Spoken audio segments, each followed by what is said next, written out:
They understand that an emergency doesn't happen at convenient times. Bears Towing, 388-3021. Bears Towing is a proud sponsor of OCS football.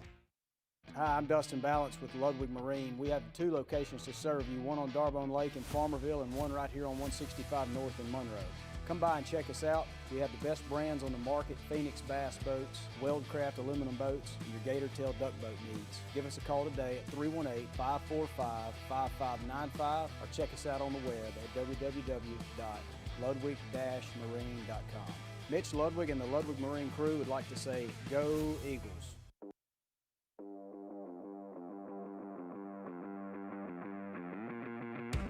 It's time for Ouachita Christian football with David Gordy, Daniel Kirkendall, and Mike Gray.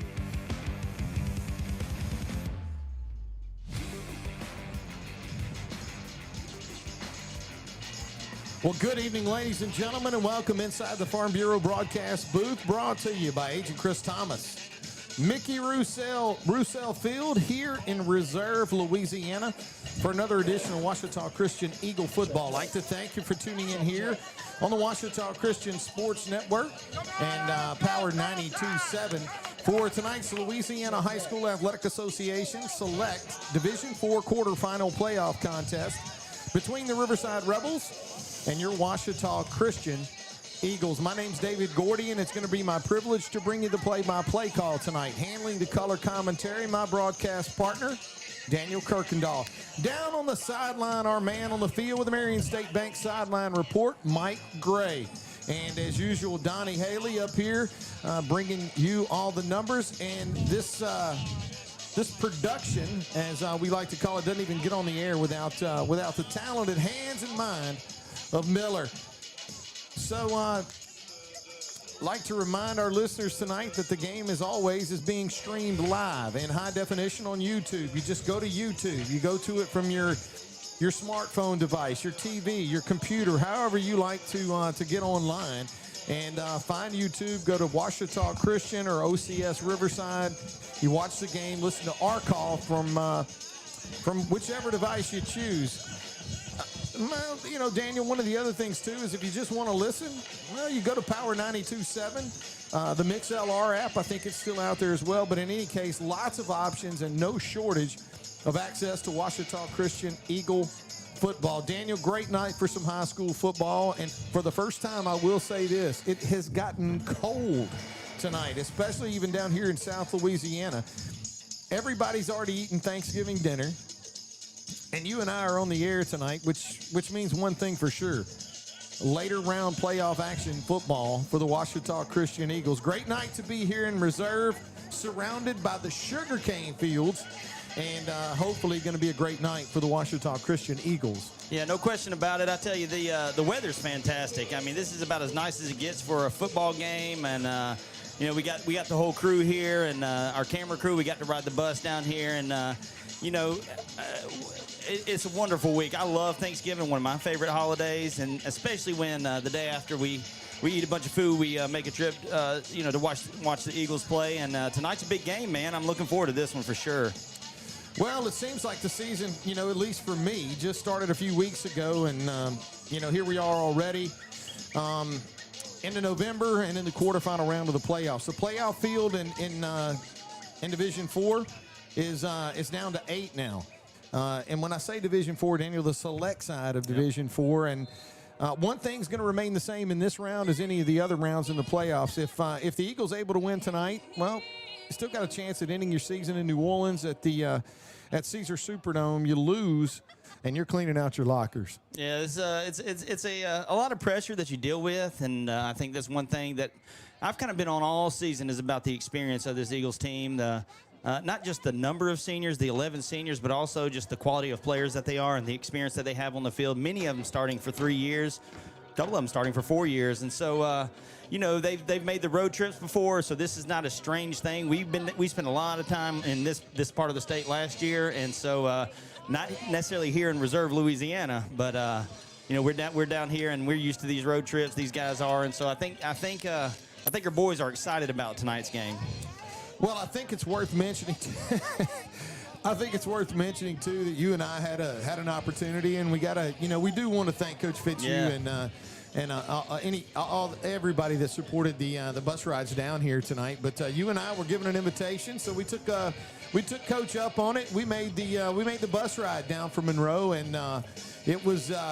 If the other buses were anything like ours, it was relaxing, it was calm, it was peaceful, and it was nice. And had a chance to stop in Baton Rouge and repeat our last meal that we had at the Piccadilly over on Essen Lane. And I will say this. We get nothing from Piccadilly, nor the Piccadilly on Essen Lane. But I got to tell you, the food was great. Service was fantastic. They did a great job of getting us in and out of there. Well, they did. And on top of that, I think one thing that to kind of switch it up a little bit is though is he down there with Coach? Yeah, well, I'll tell you what. Let's tear away real quick, Daniel. We'll pick you up back there here in a minute. But Mike Gray down on the field with the Marion State Bank Sideline Report is caught up with Ouachita Christian head football coach Stephen Fitzu. Mike, how you doing down there? Good, guys. I got Coach Fitzu here. Coach, still playing on Turkey Week, which I know is a big goal of yours every year. How do we match up against Riverside tonight? I tell you, it's a good matchup. I think strength of their defense is their defensive line, linebackers up front, our offensive line. They've been being real physical here lately, so I think that's a good matchup. Offensively, they're going to come out, use number 1 a lot to run the football. I mean, they really live by him in the zone scheme. And our defensive front, but we've been able to stop the run most of the time this year, so we need to do that again tonight. And then just win our money downs, not give up the big plays. So it's a good matchup. It's going to be which team makes the fewest mistakes and, who gets after it the most.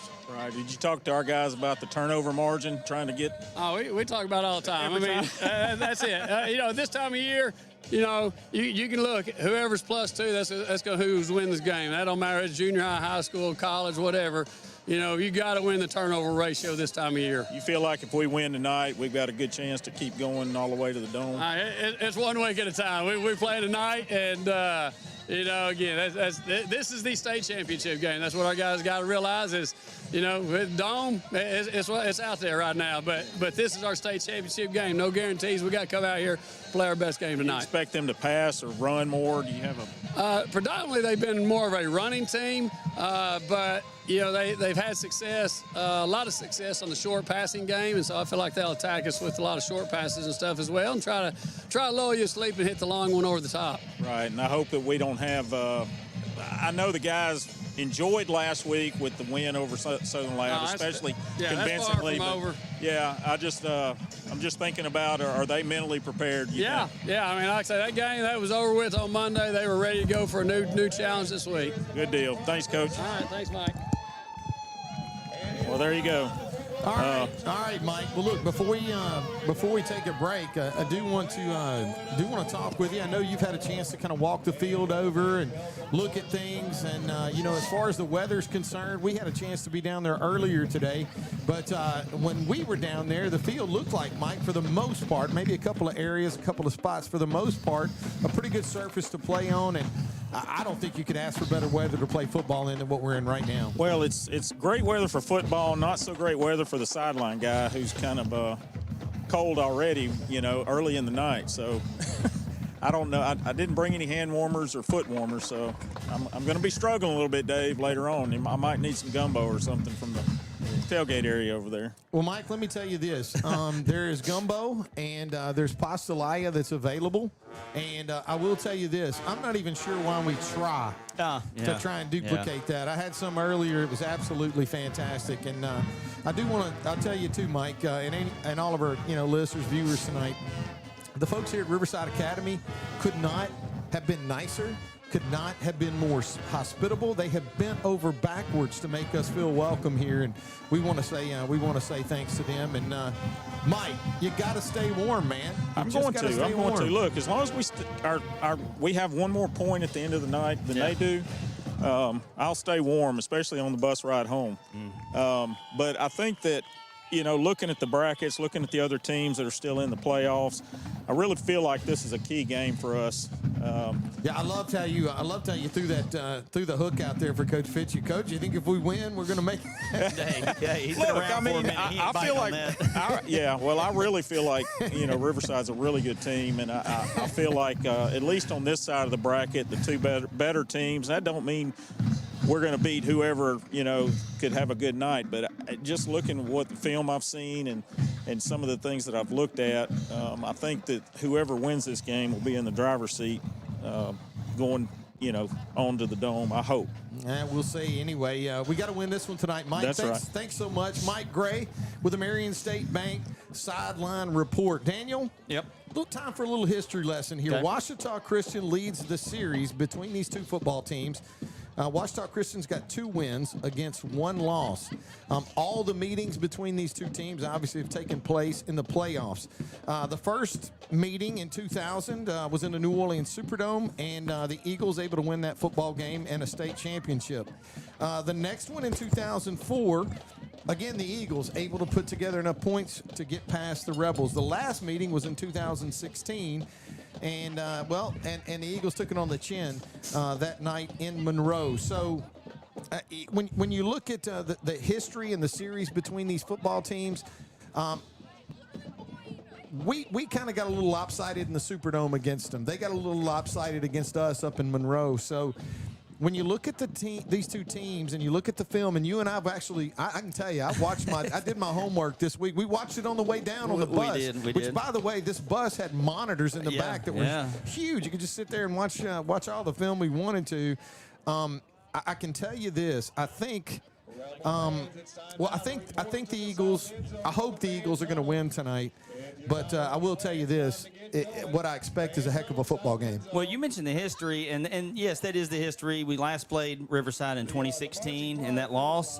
Riverside actually went on to win a state championship in the LHSAA that year. That's their lone LHSAA state champion. I'm actually surprised that we have not played them more than 3 times, because they are always, in the top, 8, 10 teams in football every year. Last year we missed them by 1 game. They lost to Ascension Catholic the week before we played down in Donaldsonville. And so, there is a history, but the history goes much further back than that. There are 1 in, I think they've lost, like 5 state championship games. 1 in 5, I think they are. But before that, from 1970 to 1987, they were in Lisa. They won 8 state championships in 17 years, made it to the final 12 of those 17 times. Now, if you're scratching this, out on a piece of paper, I'll save you the trouble. That's a lot. I don't know what the percentage is, but that's a lot. They were pretty much dominant 8 state champions in Lisa, twice as many as anybody else in history. And, one of the handful of teams that made the successful swap. And one of those state championship games was in 1986. It was their last game in Lisa, and they won a state championship that year. It was their 4th in a row. They won 4 championships in a row. The last one being in 86, then they went to LHSAA in 87. But that last game in 86 was one of those instant slobber knockers as they knock off a team called Ridgedale, 38-28. And I imagine you have a little bit of insider knowledge about that. Yeah.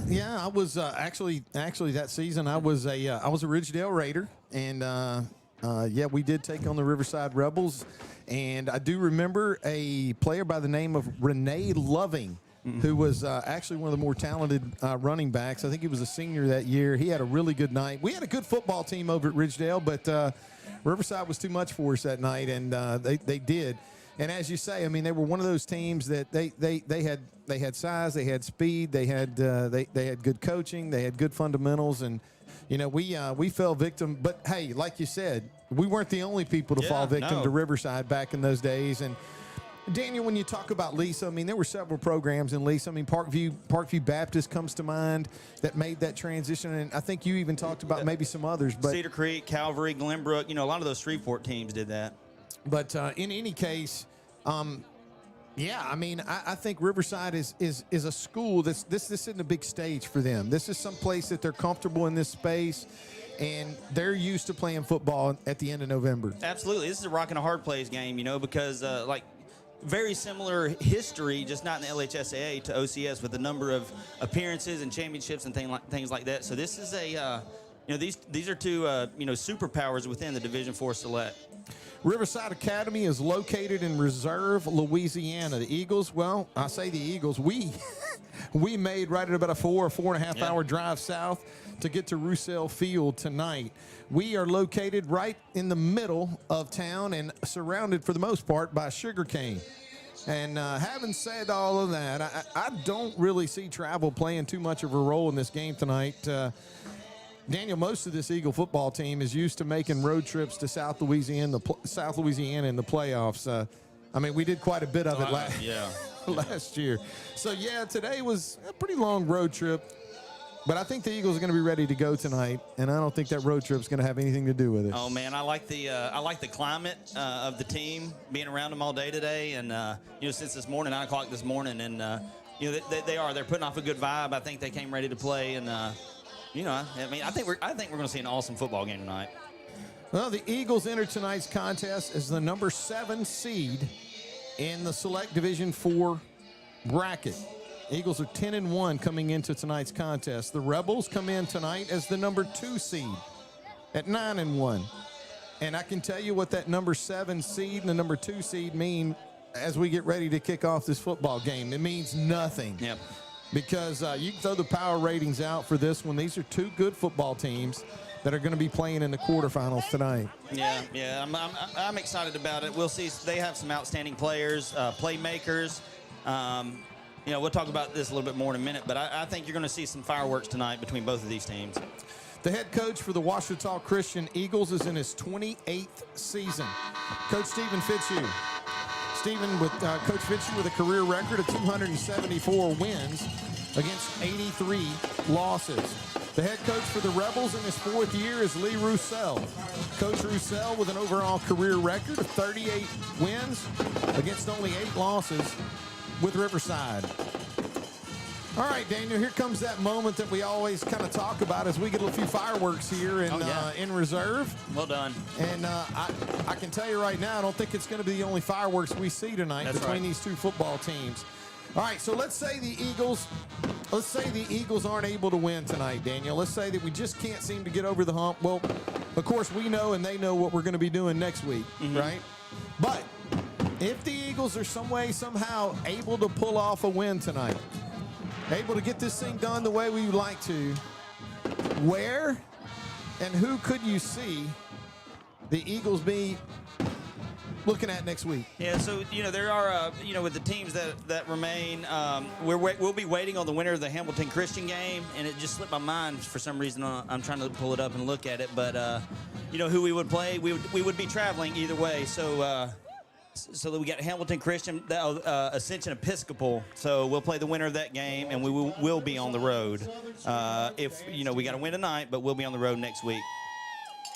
Another trip. Well, the Rebels have made their way out onto the field as we get ready to get this game underway. The Eagles, Daniel, they're still in the locker room, man, getting things put together. As both teams will get out here and we'll get this thing underway. All right, Eagle fans, Daniel, every game, somebody wants to know, hey, what do we need to do? What can we do to win this football game tonight? And you're not going to be able to put that together unless you get some direction, almost like a guide, right? Like a guide, yeah. So tonight, no different. Believe it or not, Daniel says he's got the directions. He's going to be our guide as we go to Daniel's guide to the game, brought to you by Honeyhole Shop.com. All right, so pretty simple tonight and straightforward. HoneyholeShop.com, guide to the game. Want to thank the HoneyholeShop.com for taking care of us this year. I think there's a couple things that we need to keep an eye on. I think we can look at numbers. Number 1, number 4, number 10 for the Rebels. Number 1 is Obikwe. He's their running back. He's their playmaker. He's a senior. Number 10 is their quarterback, Brock Bourgeois. He's a senior, and then number 4 is a junior wide receiver on the outside. These are their 3 playmakers, their 3 best players, and they only have a handful of seniors. So these guys, they're going to rely on these guys to put points up on the board. They're dangerous. They are explosive. Their whole offense is. And so here's what I think we're in for. I think we need to buckle up for a possible shootout. And if that's the case, which I'm okay with, we've got to do a couple things right. One is we can't turn the ball over. Coach mentioned the turnover battle. We can't turn the ball over. The other thing is we got to cash in every chance we get, whether it's a field goal or a touchdown. We can't waste the possession.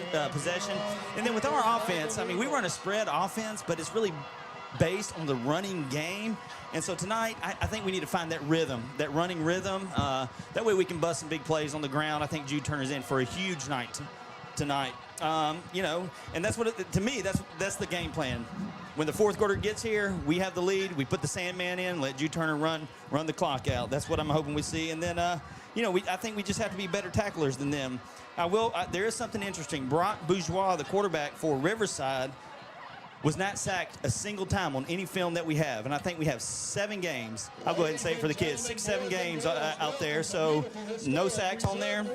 So we're going to have to try to get pressure on. Finally, Gavin, he needs to open the bag of tricks tonight. We've talked about field position against Southern Lab and how important that it was. I think field position is important, but it's not essential this time. I think this game is going to be about trading haymakers and until someone can get two in a row in and get that 2-possession lead, and that's going to swing things. So that's what we're going to try to go for. That's why I say open the bag of tricks, watch for the fake punts, the onside kicks, the things like that. And I want to see him get out there and kick field goals and put points on the board. I think that's going to help us a lot. So those are the keys to the game tonight, or the ways to win. The guide to the game. There we go. Brought to you by honeyholeshop.com. Thanks a lot to the fine folks at honeyholeshop.com. Eagles have made their way onto the field. The Rebels have made their way onto the field. Eagles coming down to Reserve, Louisiana, and they're traveling whites. White jerseys, green pants with gold helmets. The Rebels, they're wearing their home red. White pants, red jerseys, and dark navy blue helmets as we get ready for the captains to make their way out to midfield, where we'll go down with Mike Gray and a Marion State Bank sideline report for tonight's coin toss. Mike, how you doing down there? Well, we're good. We're going to get this thing rolling. Going to meet here at the middle, and White Hat will go over what's going on. Captains are Patrick Turpin, Landon Waller, Hunter Traxler, and Luke Vidrine tonight. All right, gentlemen, Mr. Dotree is going to be your umpire. My name is Mr. Guy. I'll be your referee. We're going to call y'all white the rest of the night, wearing your white jerseys, representing the visiting team, Ouachita Christian. We'll call y'all red the rest of the night, representing your red jerseys, the home team, Riverside Academy. We have a heads, Louisiana High School Athletic Association. We have the tails, it's the 100-year anniversary. Your call is? Tails. His call is tails, Mr. Dotree. And it's heads. You won the toss. So we lost the toss, but we're going to get the ball because Riverside is going to defer. All right, thanks a lot, Mike. Just so you know, tails failed. It happens. It happens. But did it really fail, Mike? We'll never know until the we'll second know half. in about 3 hours. Exactly. That's right. Well, we'll do that. Well, it looks like we're going to have an invocation and our national anthem tonight. We're going to invite you to take a break with us. Come back and join us for the kickoff of tonight's contest. You're listening to Ouachita Christian Eagle Football on the Ouachita Christian Sports Network. Dreher Contracting has been walked on and driven on all over town for 5 decades. Dreher Contracting has been serving our community for over 50 years. That's a lot of asphalt. Surface treatments, hot mix, parking lots, driveways, asphalt maintenance, dozer work, and crushed stone. You can walk and drive on us with confidence. Call 281-2242. Dreher Contracting in Bastrop. Trinity Diamonds Direct, 201 Blanchard Street in West Monroe. Wholesale jewelry with integrity. They provide honest, professional experience while offering stunning diamonds and fine jewelry at or below wholesale prices. And we do custom pieces by appointment. Engagement rings, tennis bracelets, pearls, earrings, necklaces, gemstones, loose diamonds, and jewelry repairs. Trinity Diamonds Direct, 201 Blanchard Street in West Monroe. There's no better time to get rid of those glasses or contacts. Now with the latest in LASIK, all laser eye LASIK, safe and ultra precise. Call for a free evaluation. Tonight, as his grandsons play on Mickey Roussel Field, we know Hawk is smiling down, proud, joyful, and right here with us in spirit. His love echoes in every cheer, every play, and every heartbeat of this game. Soon we will hold an official dedication to honor Hawk, to make sure his passion for the Rebels, his devotion to his family, and his spirit are forever remembered here. Hawk, this game is for you.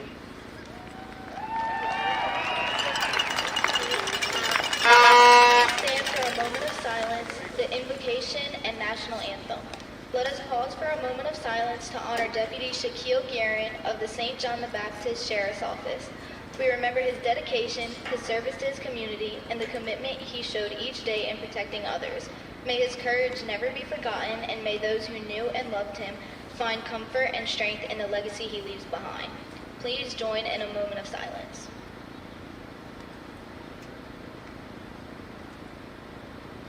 Heavenly Father, we thank you for this day. We thank you for the chance to compete and for the community gathered here. Protect every player, coach, official, and fan. Help us to play with good sportsmanship and respect. Give us strength, focus, and unity. May tonight's game bring out the best in all of us, and may our efforts be a reflection to you, Lord. Amen.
Hi, I'm Dustin Balance with Lwig Marine. We have 2 locations to serve you, one on Darbone Lake in Farmerville and one right here on 165 North in Monroe.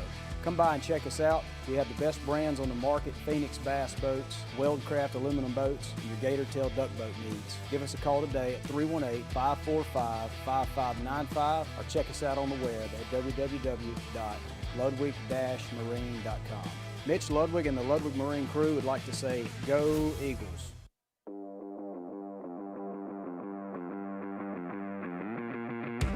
It's time for Ouachita Christian football with David Gordy, Daniel Kirkendall, and Mike Gray.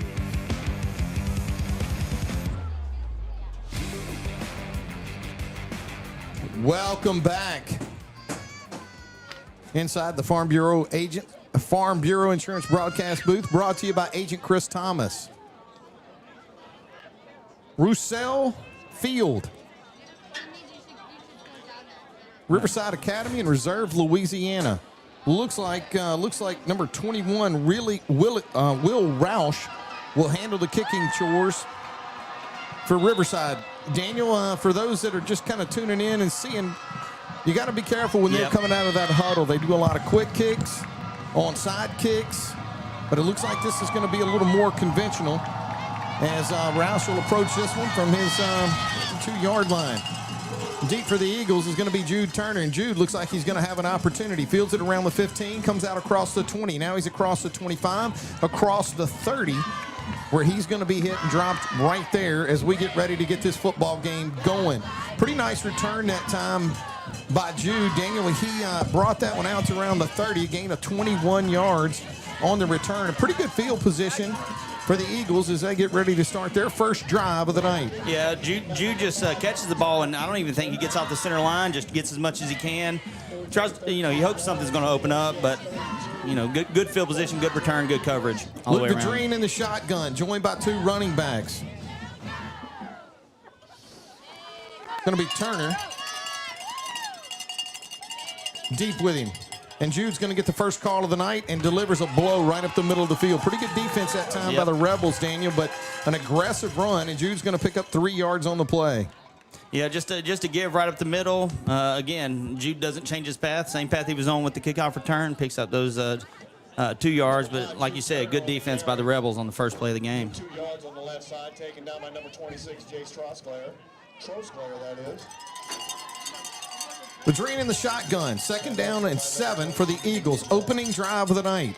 Jude Turner joins him in the shotgun. 2 receivers to Luke's left, 1 to his right. Luke calls for the ball and gets a good snap from center. Puts some air into this one. Got a receiver, and that's going to be caught. Looks like on the far side of the field, maybe Maddox Fitzu bringing that one down. If they give him where he caught it, it is going to be a first down, and they are. They'll move the chains. So it is going to be 1st down and 10 for the Eagles. A gain of 8 yards on the play, and that should. Well, I mean, the ball's. I mean, they got to move it. Yeah, there it goes. Yeah. That was just a comeback route to Maddox. Found a soft spot over there on the far side. Good throw by Luke Vadrine. 2 plays and a first down. That's pretty good. That's the kind of rhythm that you'd like to see from this offense. It's a nice throw by Luke. Daniel was on time, and then Maddox doing a great job of going up and picking that ball out with his hands. Yep. Securing it and picking up the first down. 1st down and 10 for the Eagles at their own 45-yard line. Vadrine in the shotgun. 2 receivers to his left. He'll send a man in motion across the formation. That's Ridge Coates, and now somebody jumped over there. Not.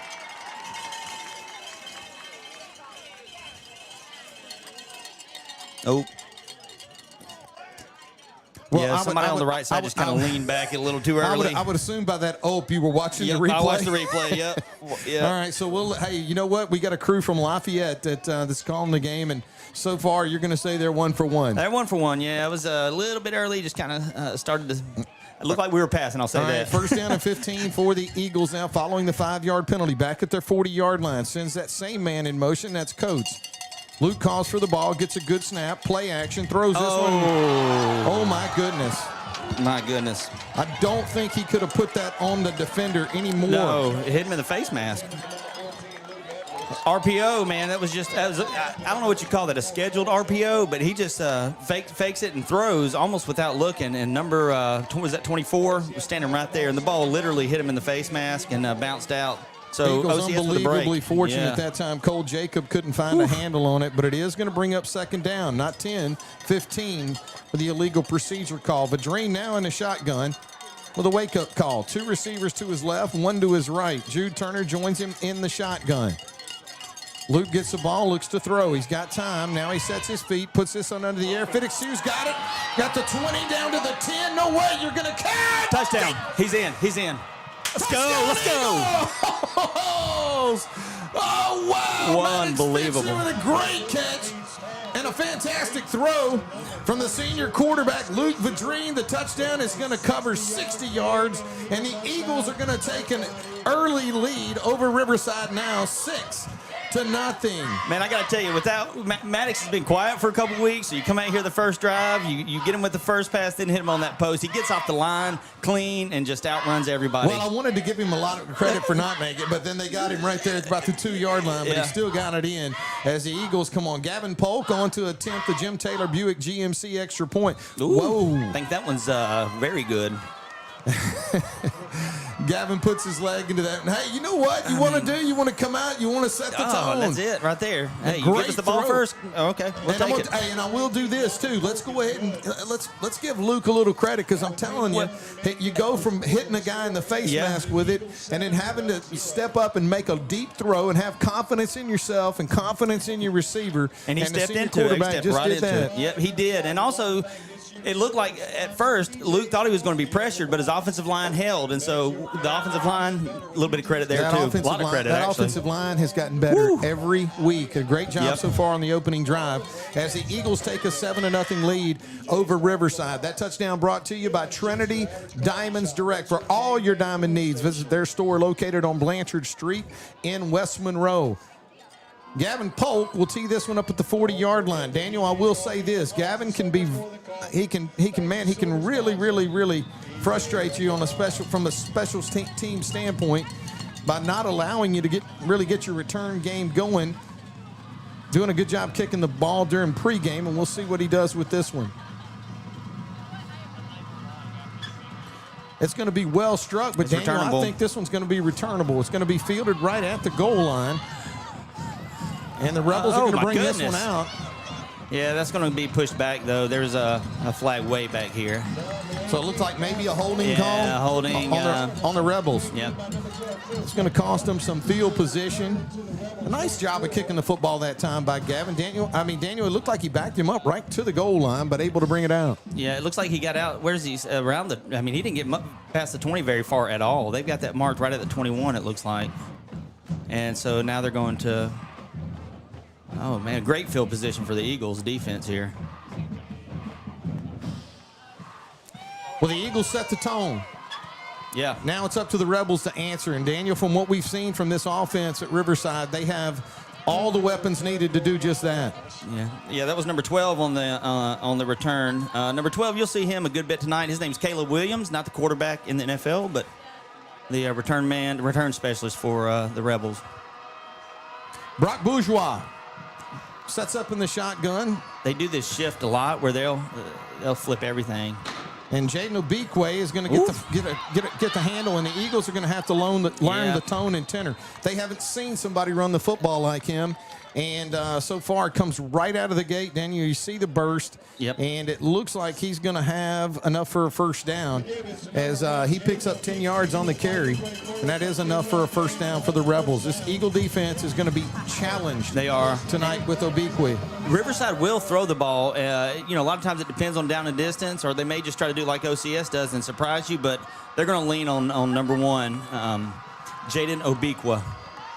Bourgeois, again, is going to hand this one inside to Obikwe, and he's gone. Yep. There's not an Eagle. There's no way we're going to catch him, I don't think.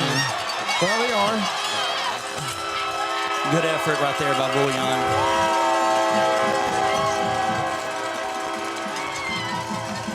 Going to have to figure something out on that in a hurry. Yeah, I mean, he just rips right through the first level and finds space for huge gain. What you got? Gain of 66 yards. First down, Rebels. And goal. At the Eagle 13-yard line. Well, so far early in this game, we're up and down the field pretty good.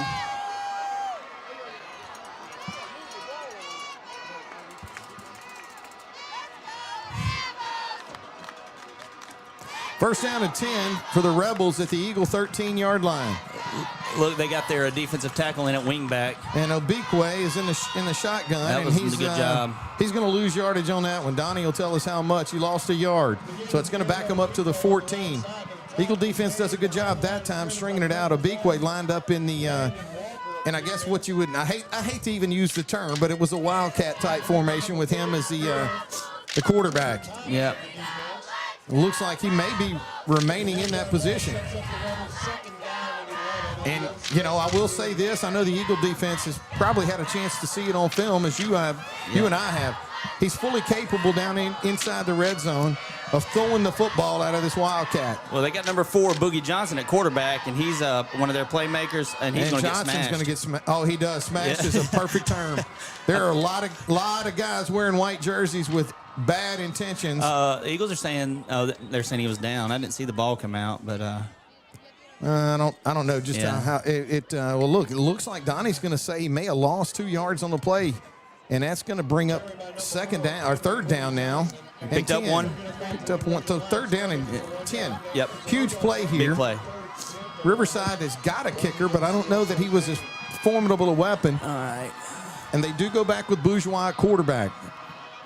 He'll look to the sideline for the play call. The Rebels down here with a bunch formation out wide to the right. I think you might see a fade here to number 4. Let's see if he does. Bourgeois looks to throw. He pulls this one down. It goes in and out of the hands of his intended receiver.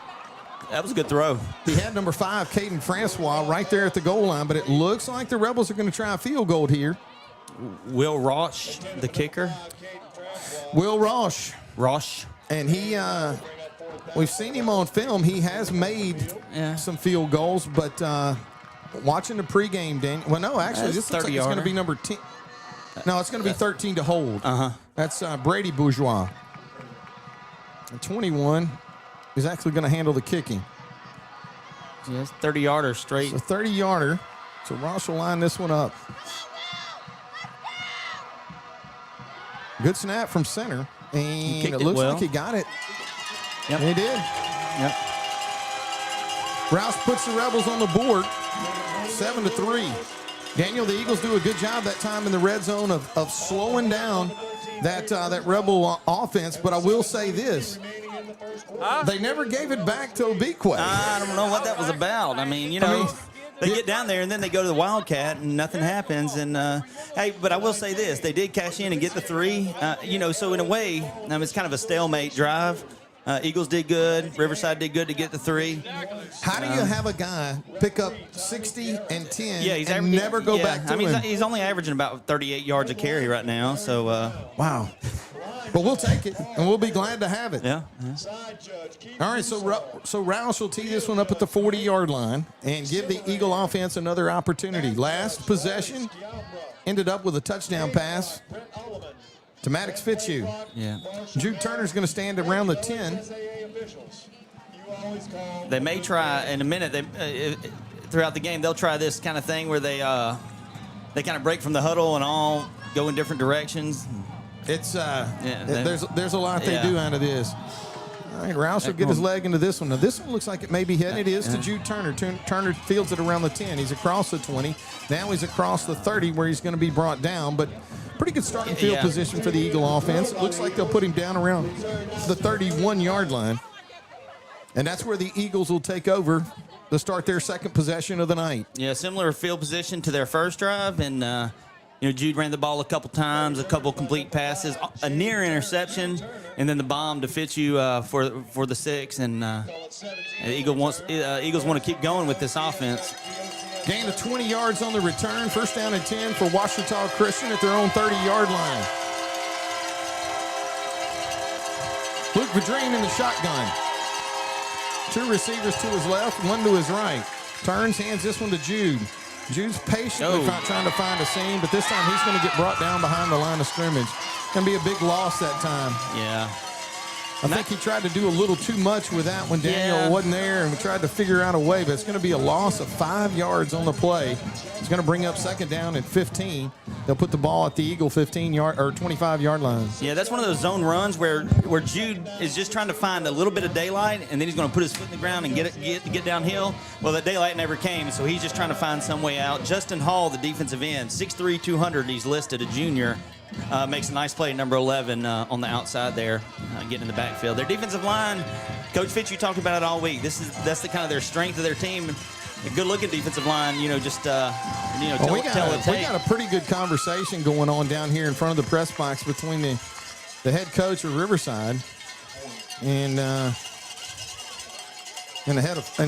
referee. Yeah. Now he's talking to the guys up in the booth. Is it a clock issue, I wonder?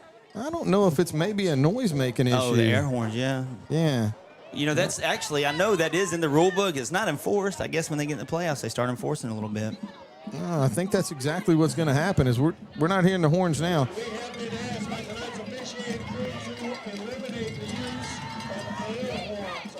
Second down and 15 for the Eagles. That's exactly what it was. I hope they set an example for all the other officials. Luke looks to throw and does. Gets this one out in the flat. Good move. Pass is complete. Picked up 2 yards. Edwards able to get it. Daniel, that's one of those ones, man. Sometimes you got to get the ball and get immediately upfield. Yep. You can't dip inside and try to set up your blocks. You got to go. Yep. A gain of 2 yards. This is a huge third down to try and keep this drive alive. Third down. Yeah, you definitely want to be 13. careful here. You do not want a mistake. I wouldn't mind seeing us look for Jude out of the backfield on a passing play or something like that and just see if he can get the yards, just get the ball in his hands with some space. Vadrine in the shotgun. Third down and 13. Ball at the Eagle 26-yard line. Luke gets a good snap from center and looks to throw. Puts some air into this one. He's going back to it, and that's going to be intercepted. No, it's going to be dropped. Unbelievable. Boy, the Eagles, Daniel, have dodged another one, yeah. Huge bullets in this contest so far. Well, the ball was underthrown, and it was a great play, or not really a great play. It just happened to land right in the lap of number 17 for the Rebels. That's Braden Robertson. He's unable to secure it. So Gavin Polk will have an opportunity to punt this football away. Well, if you're watching on the live stream, you can see that Luke just takes it and then just gives Luke Edwards a chance to make a play. He was double covered, and it's just Gavin's going to get this one off his foot. He had to rush a little bit on that one. Going to get a pretty decent roll But man, you're going to give Riverside a great opportunity with good field position here at their own 42-yard line. Yeah, it looks like Riverside got in the backfield a little bit, and Gavin had to rush his punt just a little bit. Didn't hit it clean, and kind of had an end-over-end low liner.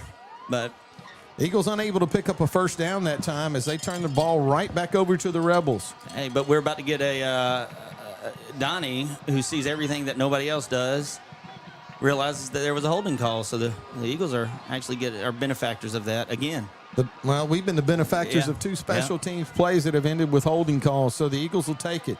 And I got to imagine if we can't find a way to slow down Jaden Obikwe, then we're going to need every yard of it. First down and 10 for the Rebels.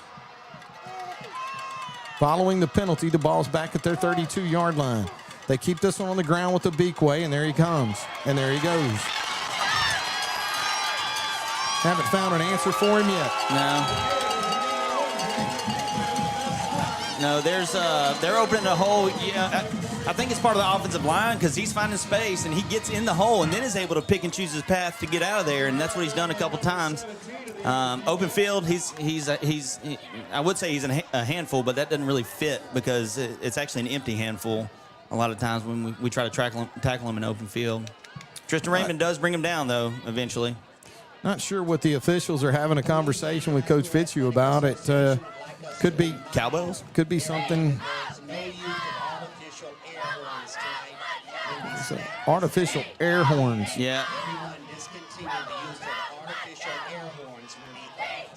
Yeah, and like I said earlier, that you can hear the PA guy say it in the rule book. You cannot use these mechanical noisemakers. Huh?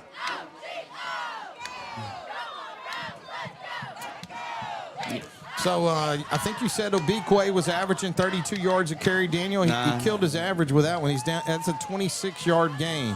It's going to be first down and 10 for the Rebels at the Eagle 42-yard line. Yeah. Obikwe, the lone running back. Bourgeois in the shotgun. They give it to Obikwe, and this time the Eagle defense had him hemmed up, and a nice job that time. Yeah. Finally, good to see Desai Bradshaw kind of close the gap on that one. By far the most effective run of the night. Going to be a gain of, it looks like about 3 yards. It's going to bring up second down and 7. Yeah, that time Desai does not get caught up in traffic and is able to pursue him to the sideline for a minimal gain. A more reasonable gain. I mean, that's his fourth carry, and he's already over 100 yards. So, quick pass going to be thrown out in the flat, completed to Boogie Johnson. Johnson is, well, we're actually helping Mr. Johnson as we pull him forward to bring him down. And that's going to be a nice gain on the play. Should be more than enough for a first down. Gain of 13 on the play. Yeah, just a quick throw. And Johnson goes to work. Kenrick Johnson, he's a good player. Hey, he reminds me of that number 10 from Faraday. Washington, I think, was his last name. Just the size, stature. I think he was maybe a Missouri commit that's now going to ULL, I think. I think that's right. Yeah. All right, first down and 10 for the Rebels. The Rebels with the ball at the Eagle 25-yard line. Bourgeois pulls this one down again. This time he throws it out in the flat, and the Eagles are going to do a fairly decent job of corralling Jaden Obikwe. Never tackled him, just stopped his forward progress, so it's going to bring gain of 6, brings up second down and 4. It sure looked like they snapped the ball before everybody got set. I wonder if the officials are going to keep an eye on that because they do these late formation shifts. They do it late, and that time they had 4 guys going out in the stack to the right, and it didn't look like they got set, but we'll see. So second down and 4. Ball at the Eagle 20-yard line. Second possession of the night for the Rebels. First one ended in a field goal. Obikwe in the shotgun with Bourgeois. Turns and hands it inside. Job. This time the Eagles are able to get penetration. And for the first time tonight, Daniel hit him in the backfield, stack him up for a loss of 1 yard. So it's going to bring up second down now and 5. Yeah, nice job. That was Brock Abels coming off. I should say third down and 5. I'm sorry. Big, huge play here for the Eagle defense. Brock Abels made a nice play coming off that left side defensive end. Gets through and tackles Obikwe from behind. That's his first loss of the night. Third down and 6 for the Rebels. They look to the sideline for the play call. And I think that's what Coop. I think that's what they're letting them know is what they're moving on this hard count. It should be a false start, but they haven't called it yet. Bourgeois looks to throw, puts some air into this one, and we're very, very fortunate there. Yeah. As that's Abram Parker on the coverage, and he never found the ball. And hey, 4th down. And it's going to be 4th down and long, but I don't see the kicker coming out this time. No.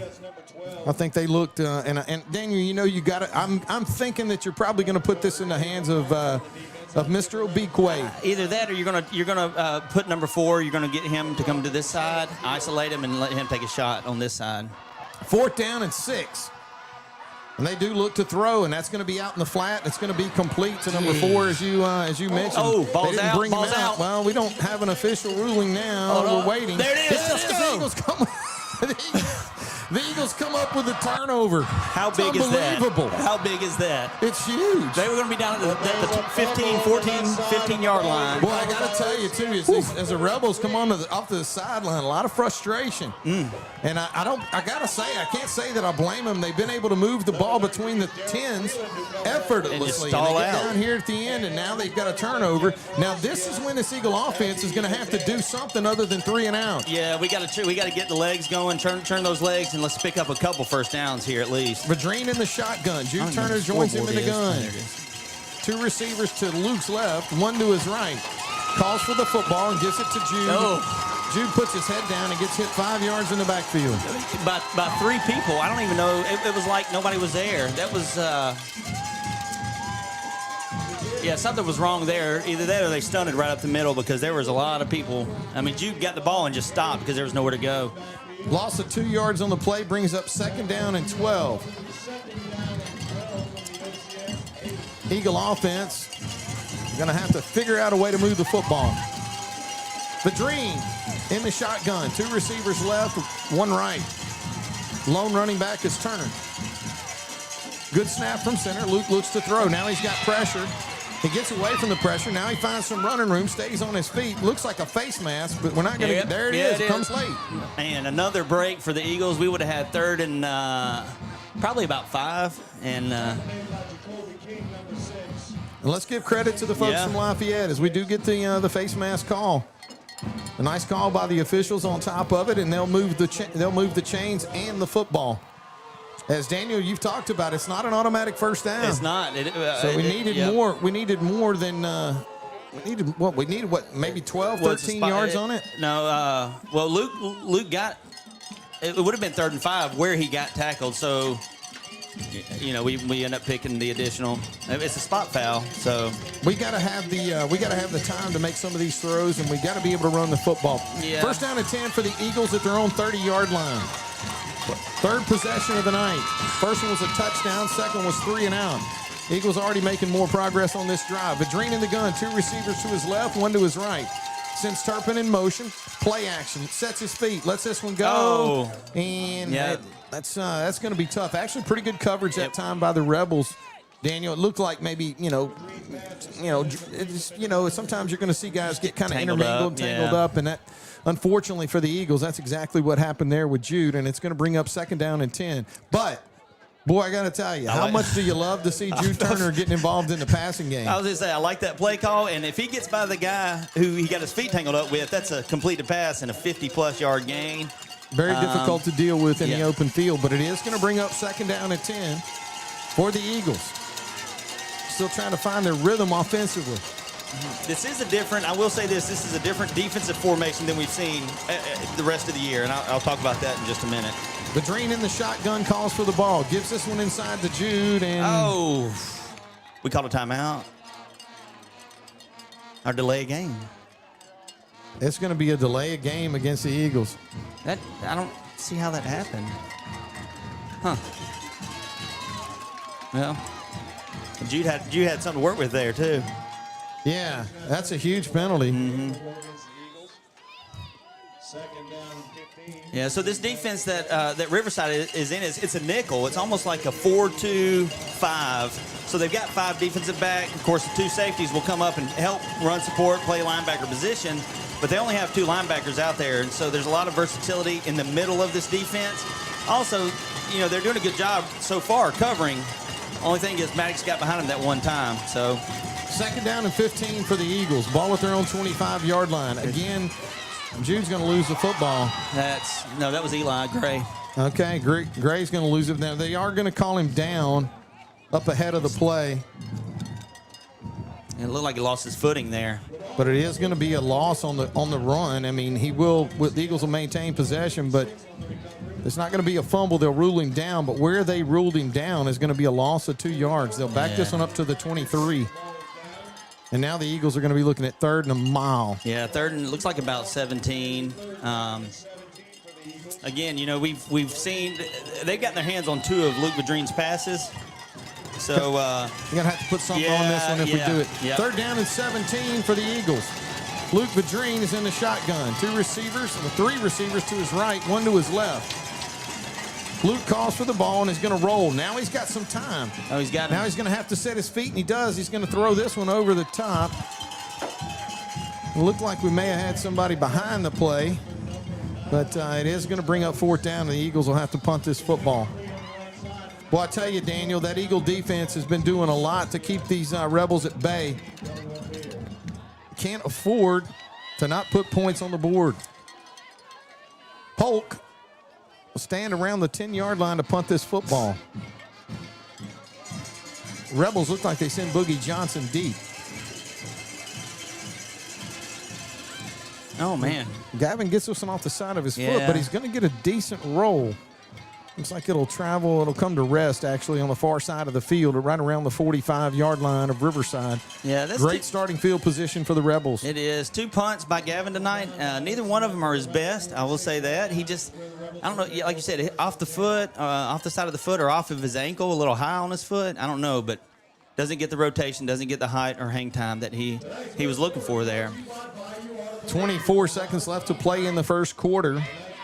First quarter sponsored by Bariatrics, specializing in weight loss surgery, weight loss injections, body sculpting, M-Sculpt, IV infusions, and vitamin injections. Call 318-398-2984 to schedule your free consultation. Rebels keep this one on the ground with Obikwe. And this time the Eagle defense, Daniel, doing a little bit better job, probably getting used to the speed. Yeah, getting used to the speed, a little more aggressive at getting off the blockers right there. Desai Bradshaw with another tackle, gets off the block and wraps him up for 4 yards. Yeah. Going to bring up 2nd down and 6, ball at midfield, and that's going to bring an end to the first quarter.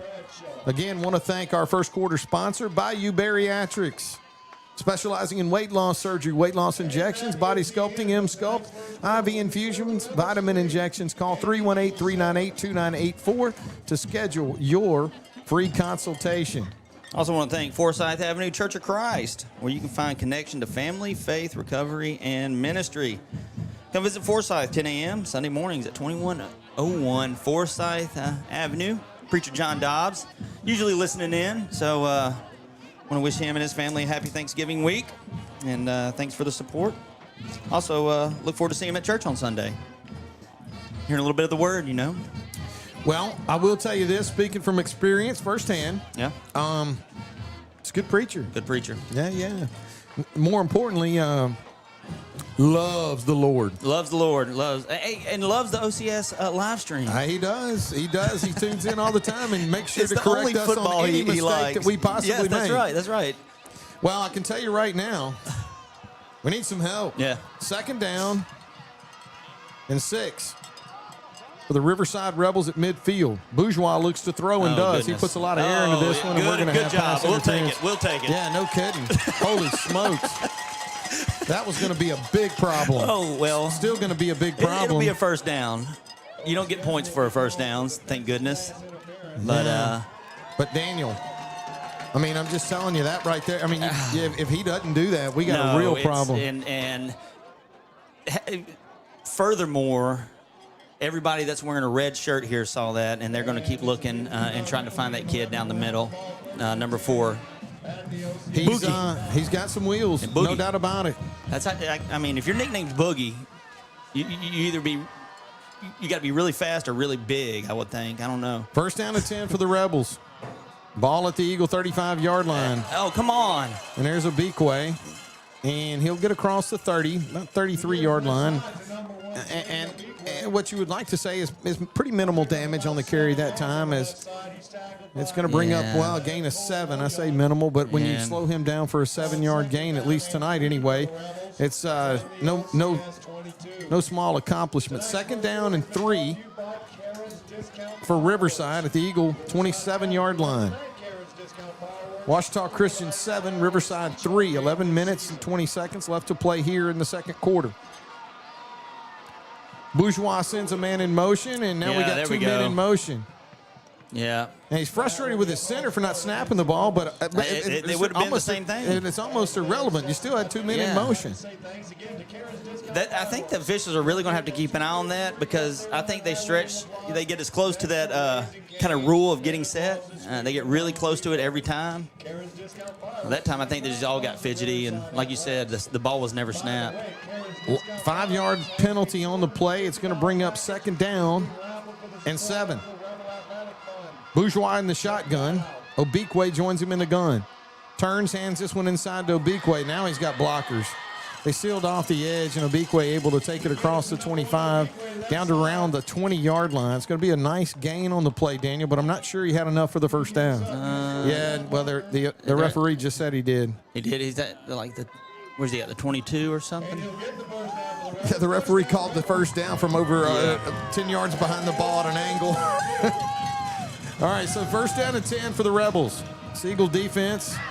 Daniel done a good job down here in the red zone, slowing down the Rebel offense. Bourgeois in the shotgun. Sends a man in motion, brings in McNell. Bourgeois looks to throw. He's got some pressure. He throws this one complete out in the flat. A lot of open space that time for McNell. Good play design. He'll take it inside the red zone, inside the 10, down to around the 5. Couple of would-be Eagle defenders, Daniel, closing in on Bourgeois, but McNell right behind him as he picks up 15 yards, and that's going to set the Rebels up with the football. 1st down and goal. Looks like right around the 7-yard line, or maybe the 6-yard line. 1st down and goal. Tackle made by a host of Eagles on the right side. And here comes a taste of the Wildcat with Obikwe in the gun. Yeah. So they put Turpin in to go one-on-one with number 5 on the far side. This is going to be a run all the way. Obikwe's got a seam, and he's not going to get in. No, he's short, but he's close. Good gracious. The ball is on the ground, but I guess they're going to rule him down. So it is going to be 2nd down and goal, maybe about the 1-yard line. But not quite there. Call it 2nd down and a short one for the Rebels. The Eagle defense is going to have to stiffen up. It is going to be 2nd and goal at the 1. And I got a feeling we're probably going to see the exact same formation as Obikwe lines up in the shotgun. Yeah, Bourgeois is not in the game.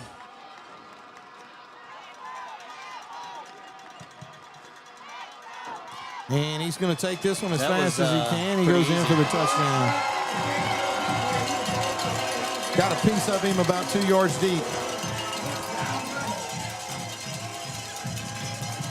Yeah, not much resistance on that one. Big push up front by the Riverside front, and Riverside's going to take a 9-7 lead. Looks like Will Roush come on for the extra point. Try and give the Rebels a 10-7 lead with 9 minutes and 36 seconds left to play here in the second quarter. Good snap, good hold, and it looks like Roush put that one through. Yeah. So with 9:36 left to play in the here in the first half. Riverside 10, Ouachita Christian 7. Let's go down to the sideline. Check in with Mike Gray and a Marion State Bank sideline report. Mike, is it any better down there? Well, I thought y'all forgot about me. It's the first time y'all have come to me. Well, my feelings are kind of hurt. There's not a lot of. We had to take a break. There's not a lot of pausing, Mike. Yeah. I mean, these teams are both just flying around to the football. No huddles. No. Look, number one, when he's got 2 lead blockers, this kind of reminds me of the Oak Grove.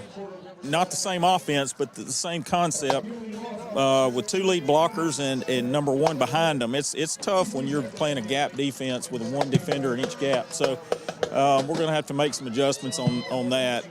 They're not doing anything special. Maybe a couple of times they've gone unbalanced, but for the most part, they're following the blockers, and that's just simple, basic football.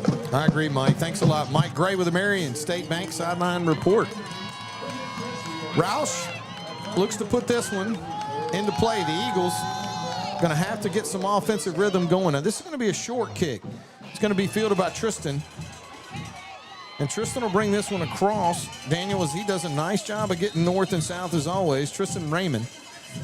And he'll pick up some pretty good yardage. Eagles will start off at looks like about the 33, 34 yard line.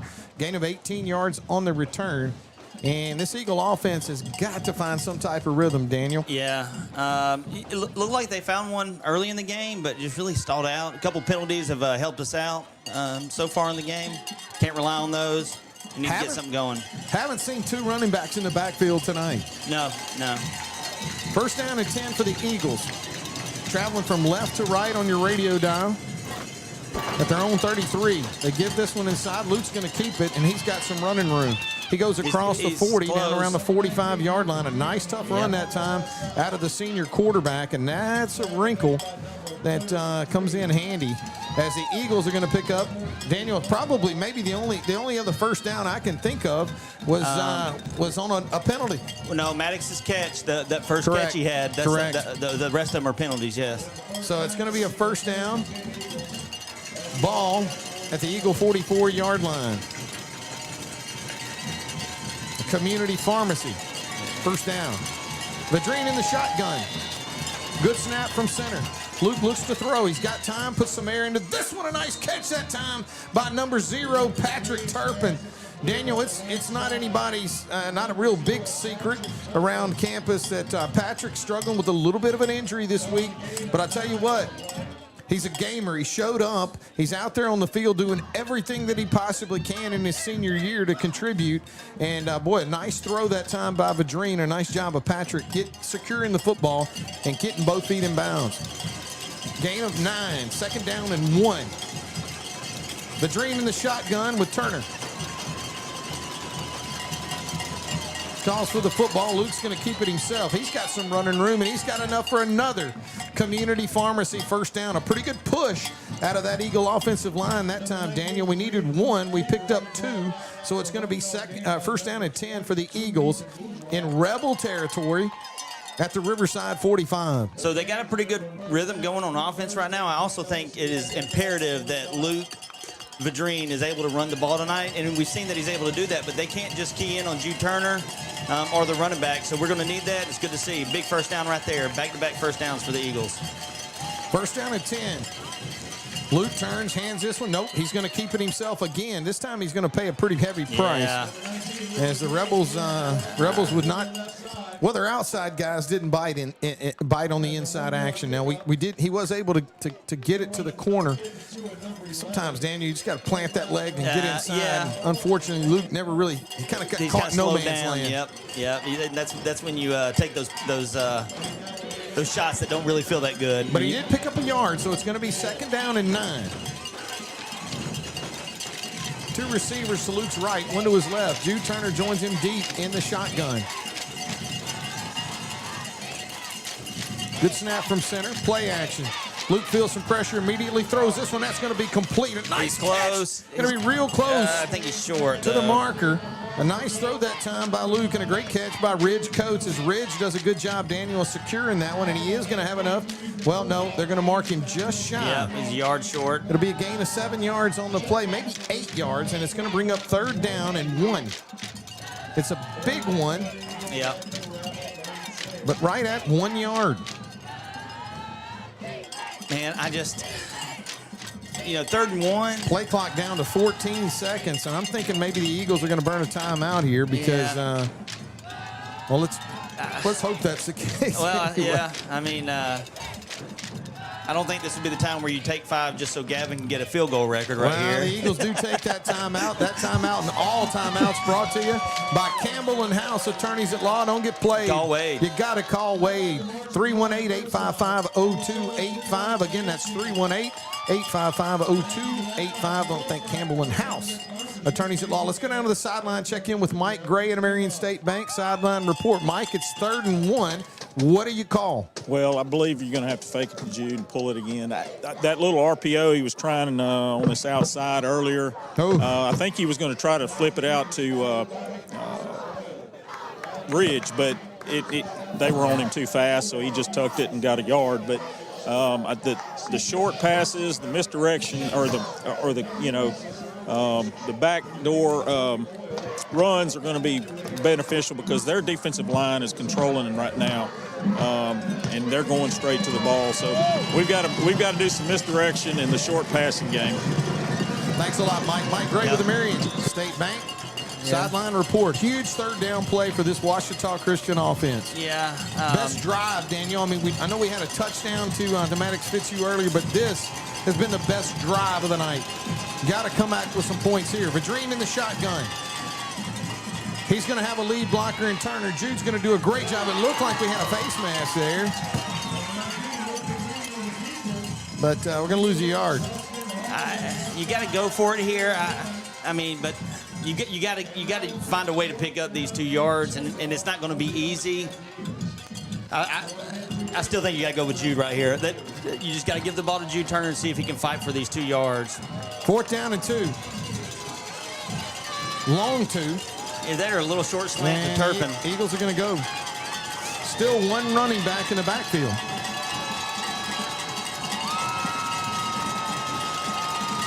Luke calls for the ball, gives this one to Jude. No, he keeps it himself. He's short. And he's short. He didn't get there.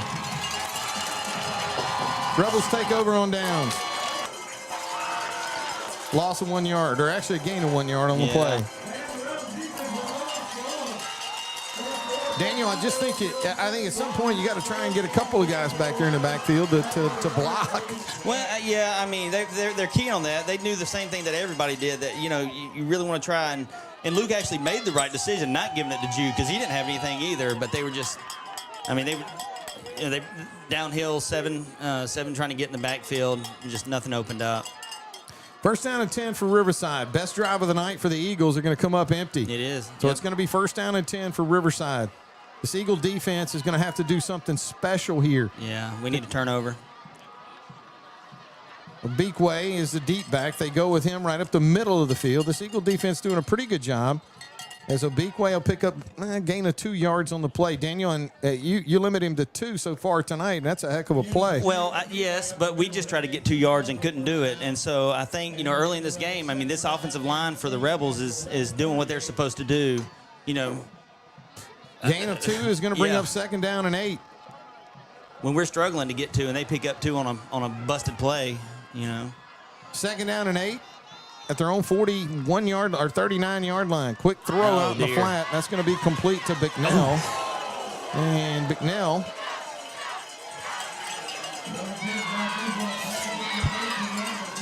yeah, it's going to be looks like it's going to be the 1st down. Wait, and now the officials do signal 1st down.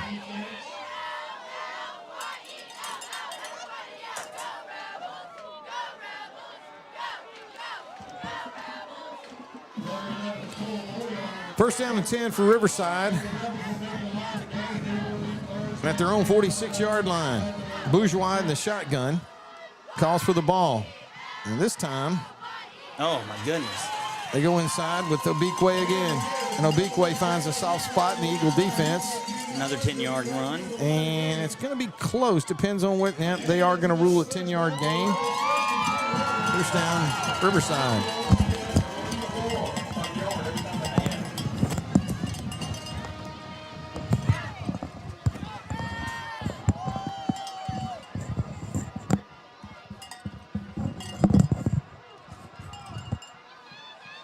First down and 10 for the Rebels.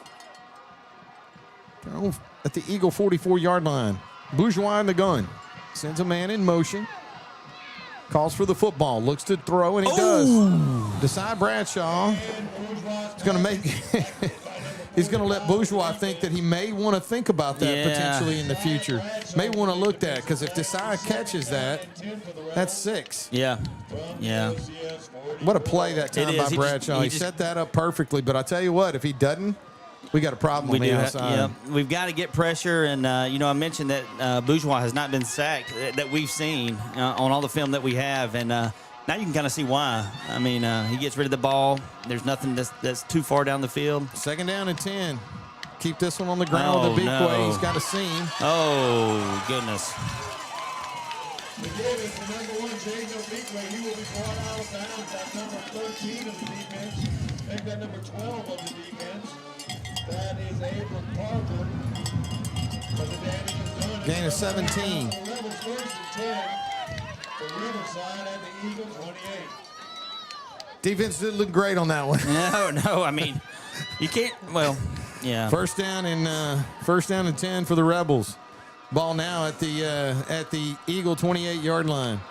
Bourgeois in the shotgun. Obikwe joins him in the gun.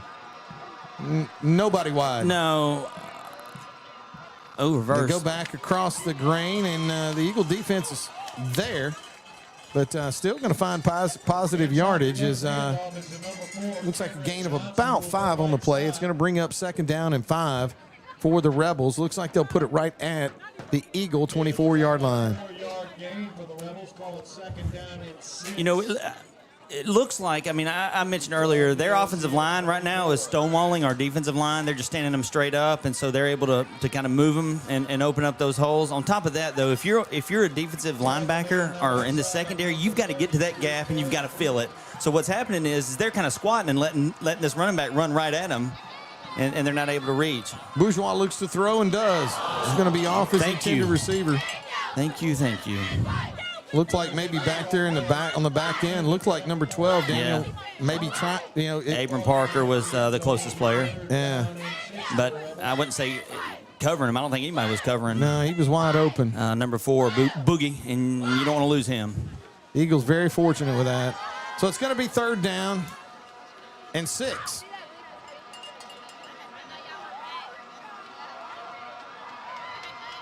Bourgeois will empty the backfield. Sends a bunch formation to his left, throws this one quick. He's got blockers downfield. And, boy, I tell you what, the Eagles do a decent job with Obikwe that time. Looked like he had some downfield blocking, Daniel, but it's going to be close. But a gain of, let's call it a gain of 5. He needed 6. So it is going to bring up 4th down and 1. Huge play here. Huge play, man. And if the Eagles with a great opportunity to try and get the ball back here, going to have to make a play though. They're going in their wildcat or whatever, direct snap. Obikwe in the gun. We've got to get downhill on this because he's not going to throw it. You've got to get downhill. You can't stand up and wait for him to get there. And the Eagles had an opportunity there, but he's going to pick up a yard. He needed 1, and they got it. Picked up 2, so it's going to be 1st down and 10 for Riverside.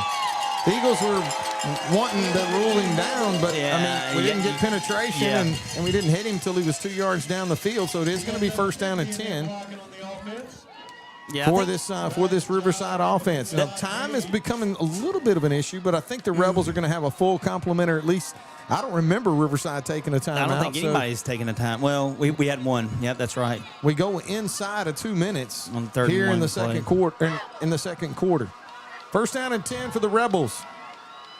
Ball at the Eagle 17-yard line. Bourgeois in the shotgun. Obikwe joins him in the gun. Good snap from center, and Bourgeois looks to throw. The Eagles do a good job of not taking the bait there, but again, a poorly thrown football that time by Bourgeois. As it looked like maybe, I don't think anybody was really trying to cover Obikwe that tough that time, as he was wide open down the field. So it's going to bring up 2nd down and 10 with 1:35 left to play here in the second quarter. I will say this, the Eagles did a good job that time, Daniel, of staying in coverage and not coming up to take the bait of the quarterback. But Obikwe behind him was pretty wide open. 2nd down and 10 at the Eagle 17-yard line. Bourgeois looks to throw. He throws this one underneath, and the Eagle defense is there. Yeah. But that's going to be if they spot it, or they're marking it, it's going to be a 1st down and goal. It looks like They're going to actually call be it short by a yard, a gain of 8. Our heavy package, defensive package comes in. Micah Mosier, Luke Waller check in. Third and a yard. Rebels trying to make sure there's no time left on this thing. Bourgeois is now on the field, so they're going to go with the direct snap. And here we come with the Beakway. We have to get in the backfield here. Good snap, and Beakway's got some running room, and I think he's going to waltz into the end zone. Yeah, we just got blown off the line right there. Never put a hand on him. Nope. Touchdown, Riverside.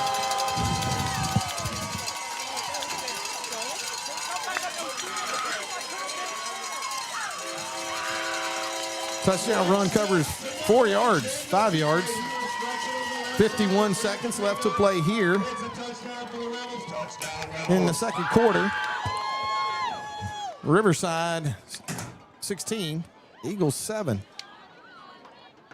Yeah, our defensive line, I don't know if they're fatigued a little bit, but they are. They got blown off the line on that last play, really laboring right now. What an odd approach. I don't know about that. Oh, man. I guess I'd say it snuck in. Yeah. But the extra point attempt's good now. So the 10-point lead for the Rebels, 17-7. 51 seconds left to play here in the second quarter. Our second quarter sponsor, D&H Sporting Goods, 2 locations in Bastrop and Sterlington to serve you. Stop by D&H Sporting Goods today for all your Ouachita Christian Eagle gear. I guess we should, Daniel, get a second to go down to the sideline, check in with Mike Gray at Marion State Bank sideline report. Boy, Mike, we're having to try to figure some of this out on the fly right now. Well, it's obvious they don't have a great passing game, and we've got to go man here and put another guy in the box. We went heavy on that last one, but we lost contain outside. I don't know where the backer was out there. He just bounced out and nobody there to stop him. So, yes, we are getting dominated on the line of scrimmage right now. But that's their strength, and we've got to make some adjustments. I agree. Thanks a lot, Mike. That's good insight that time. Mike Gray with the Marion State Bank sideline report as Roush gets ready to put this one into play. It's going to be a short kick, and it looks like it's going to be fielded by Cooper Thomas. Cooper Thomas going to do a nice job of getting upfield, set the Eagles up with decent field position. All right, Daniel, what are you trying to do here? Do you try to put something in the air? Yeah, you got to try to put something in the air. Figure out a way to put some points on the board. You got a guy that can kick the football, right? So I guess your target's probably going to be around the 35-yard line. That's kind of your target line to give Gavin a chance. You got 2 timeouts. Also, you got to remember, Riverside gets the ball to start the second half. Are you look over on the far side of the field right now? See the young man responsible for covering Maddox Fitzu? I think I'm probably going to dial that up. Yes, go to the air. Luke Vitrine in the shotgun. Good snap from center. Sets his feet, throws this one, and that one is going to be intercepted. Oh, no. And we do have a penalty marker on the play, and I'm just not sure who the that's on the backside. So could be for a block, could be for a hold, or it could be for a touchdown. But that one was thrown late. It was late. It hung up in the air a long time. It's going to be holding against the Eagles. So really the scenario for salt in the wound, throwing the ball. Well, it hung up, and Ridge had to run a ways to get there, and by that time the safety was able to come up and just ripped it right out of his hands. As soon as Ridge puts his hands on it, finishes it off down the sideline. If there's I could think of about 3 million things that I would rather see than what we just saw. Puts the Eagles in a pretty tight spot here. Roush on to attempt the extra point.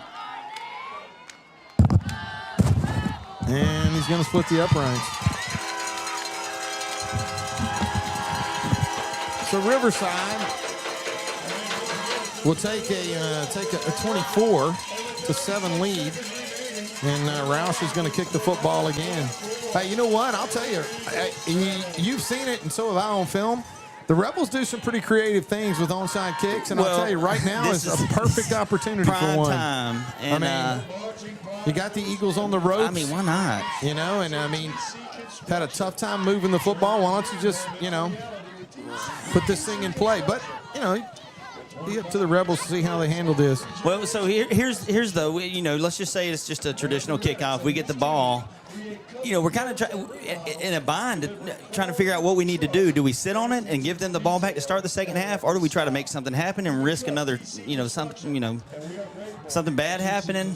But that's those points off turnovers. We had the fumble earlier, couldn't do anything with that we recovered.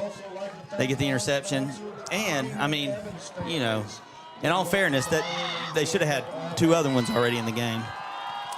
So Roush is going to kick this one traditionally. Going to be fielded cleanly again by Tristan Raymond. He's going to throw it all the way across the field. Hey, that's kind of cool there. To Eli Gray. Gray's got some running room on the far side of the field before he's ended up and dropped.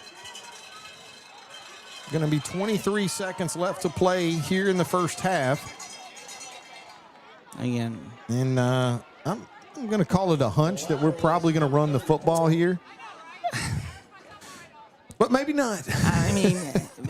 I just don't want us to go. A lot of times you try to work the sidelines right here, but you do have 2 timeouts. Do not work the sidelines right here. Let's push the ball down the middle of the field. Hey, a post, a slant, something like that, something that's going towards Luke instead of away from him. Yeah, I like the outside matchup over there with Maddox Fitzu as well. Vadrine in the shotgun.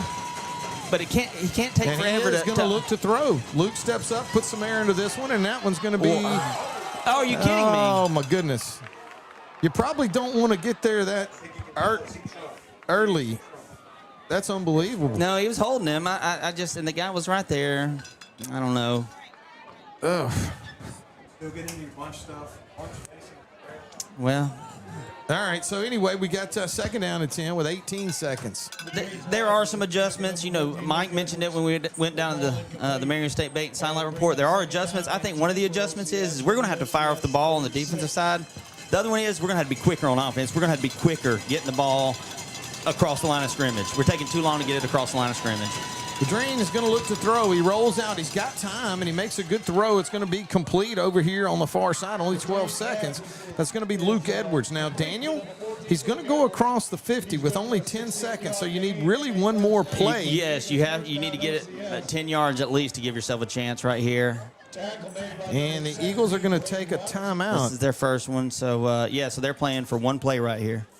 That timeout and all timeouts brought to you by Campbell and House Attorneys at Law. Don't get played. Call Wade. Call Wade. And that is going to be the second timeout the Eagles have burned here in the first half. So, Daniel, one more remaining. Now, you can, really with 10 seconds left, you should be able to put the ball somewhere, maybe, closer to what you'd like to see in Gavin's range, but it's going to have to happen quick. Well, and you're going to have to get that timeout. Yes, I think part of me is saying, hey, you remember that play that we scored on? Let's run that play again and throw the ball deep to Maddox.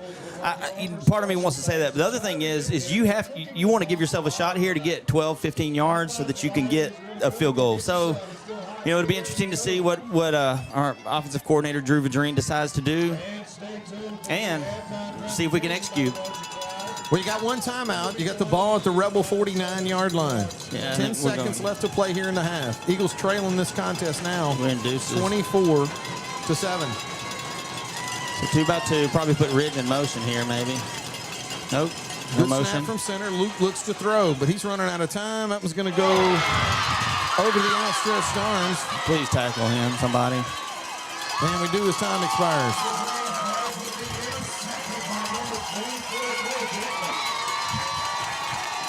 It's going to be an interception.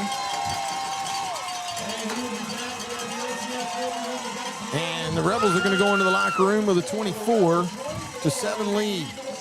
I mean, it's there. That's there. That he just ran a dig, a 10-yard dig, and it was there. The ball was a little high, went just tipped off his hands right into the arms of the Rebel defender. Luckily, no points off of it, but took away any opportunity that the Eagles would have to cash in on that possession. Well, the Rebels won the coin toss, and if memory serves, I believe Mike told us that the Rebels are going to get the ball to start the second half. They deferred, but let's go down to the sideline and check in with Mike Gray and a Marion State Bank sideline report. Boy, Mike, sometimes when it rains, it just pours. Well, number 50 for their defensive line is making us really struggle on when we're on offense. He's in the plays. He's in the backfield every play. We've got to do something, whether we have to double team him or whatever. we're just struggling keeping him out of the play. And then, their defensive line, the whole line is really good. But our defensive line, I'd like to see a little more aggressiveness out of them, shooting the gaps. When you've got two lead blockers coming through one gap and we've got one man assigned to that gap, it's tough, especially with a back like number one. But we've just got to make some adjustments here, and I know our coaches will do that. But I just don't want to see them get down at this point. We've come back from bigger deficits, and for no other reason, play your heart out the rest of this game. I agree. Thanks a lot, Mike. Mike Gray with the Marion State Bank Sideline Report. Thanks, Mike. All right, Daniel. Yep. The Eagles are trailing in this one. We're going to have a little halftime festivity here. Looks like the band from Riverside is going to provide us with some entertainment. I know you may have some of the numbers from the first half of play, and what we'll do is take a quick break from here at Riverside Academy and come back for our halftime. And I know halftime brought to you by the fine folks at Sterlington Physical Therapy. And maybe some scores from Agent Ashton Halterman. Yeah, our in-game scoreboard update from Shelter Insurance, Agent Ashton Halterman. Yeah, I'm putting that together, and so we'll come back. We'll come back in a few minutes and try to get some information out. You're listening to Ouachita Christian Eagle Football on the Ouachita Christian Sports Network. Always uplifting worship and Ouachita Christian School varsity football games. KBYO, Farmerville, Ruston, Monroe is the all-new Power 92.7. And now, back to OCS football. Trinity Diamonds Direct, 201 Blanchard Street in West Monroe. Wholesale jewelry with integrity. They provide honest, professional experience while offering stunning diamonds and fine jewelry at or below wholesale prices. And we do custom pieces by appointment. Engagement rings, tennis bracelets, pearls, earrings, necklaces, gemstones, loose diamonds, and jewelry repairs. Trinity Diamonds Direct, 201 Blanchard Street in West Monroe. Mom, what do you do at work? Well, I help families just like ours feel safe and protected. So kind of like superheroes. Exactly. Whether it's your car, home, or even life insurance, I make sure families are covered when they need it the most. So you're kind of like our superhero. That's right. I'm Ashton Halterman, your local shelter insurance agent. Call me today and let's protect what matters most, your family. Shelter insurance for your auto, home, and life. Call my mom, Ashton Halterman, at 318-343-3582 or stop by the office at 100 North Park Drive in Monroe. 84 weeks ago, with precisely 2 likes at the Rio Sarah Pascal, posted at McDonald's. Stop pretending like you don't see our snack wrap comments. It hurts. You thought they didn't see your comments? Petitions and posts? The DMs for 9 straight years? Those comments are the reason this exists. Snack wrap is back. There's no better time to get rid of those glasses or contacts. Now with the latest in LASIK, all laser eye LASIK, safe and ultra precise. Call for a free evaluation. 318-32-LASER, 318-32-LASER. Make the high humble decision for your LASIK care and clear vision. Hi, I'm Dustin Balance with Lwig Marine. We have 2 locations to serve you, one on Darbone Lake in Farmerville and one right here on 165 North in Monroe. Come by and check us out. We have the best brands on the market: Phoenix Bass boats, Weldcraft aluminum boats, and your gator tail duck boat needs. Give us a call today at 318-545-5595 or check us out on the web at www.ludwig-marine.com. Mitch Lwig and the Lwig Marine crew would like to say, go Eagles.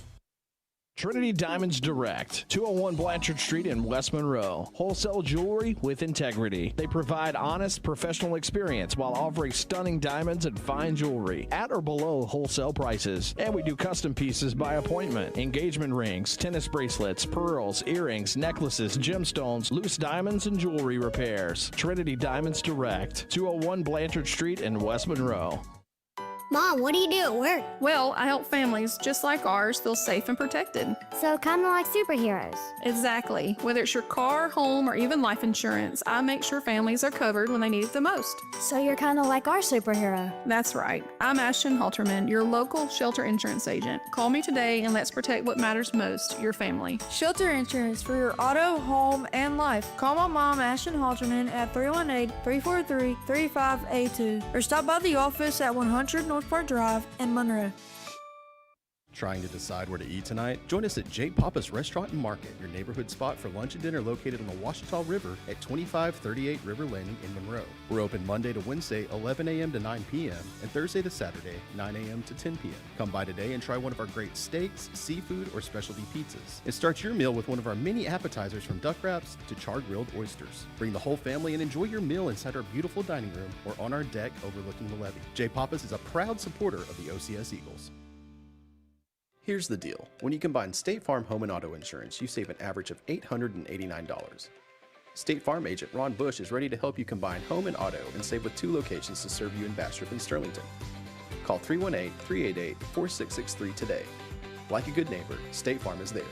Average annual per household savings based on a 2019 national survey by State Farm of new policyholders who reported savings by switching to State Farm.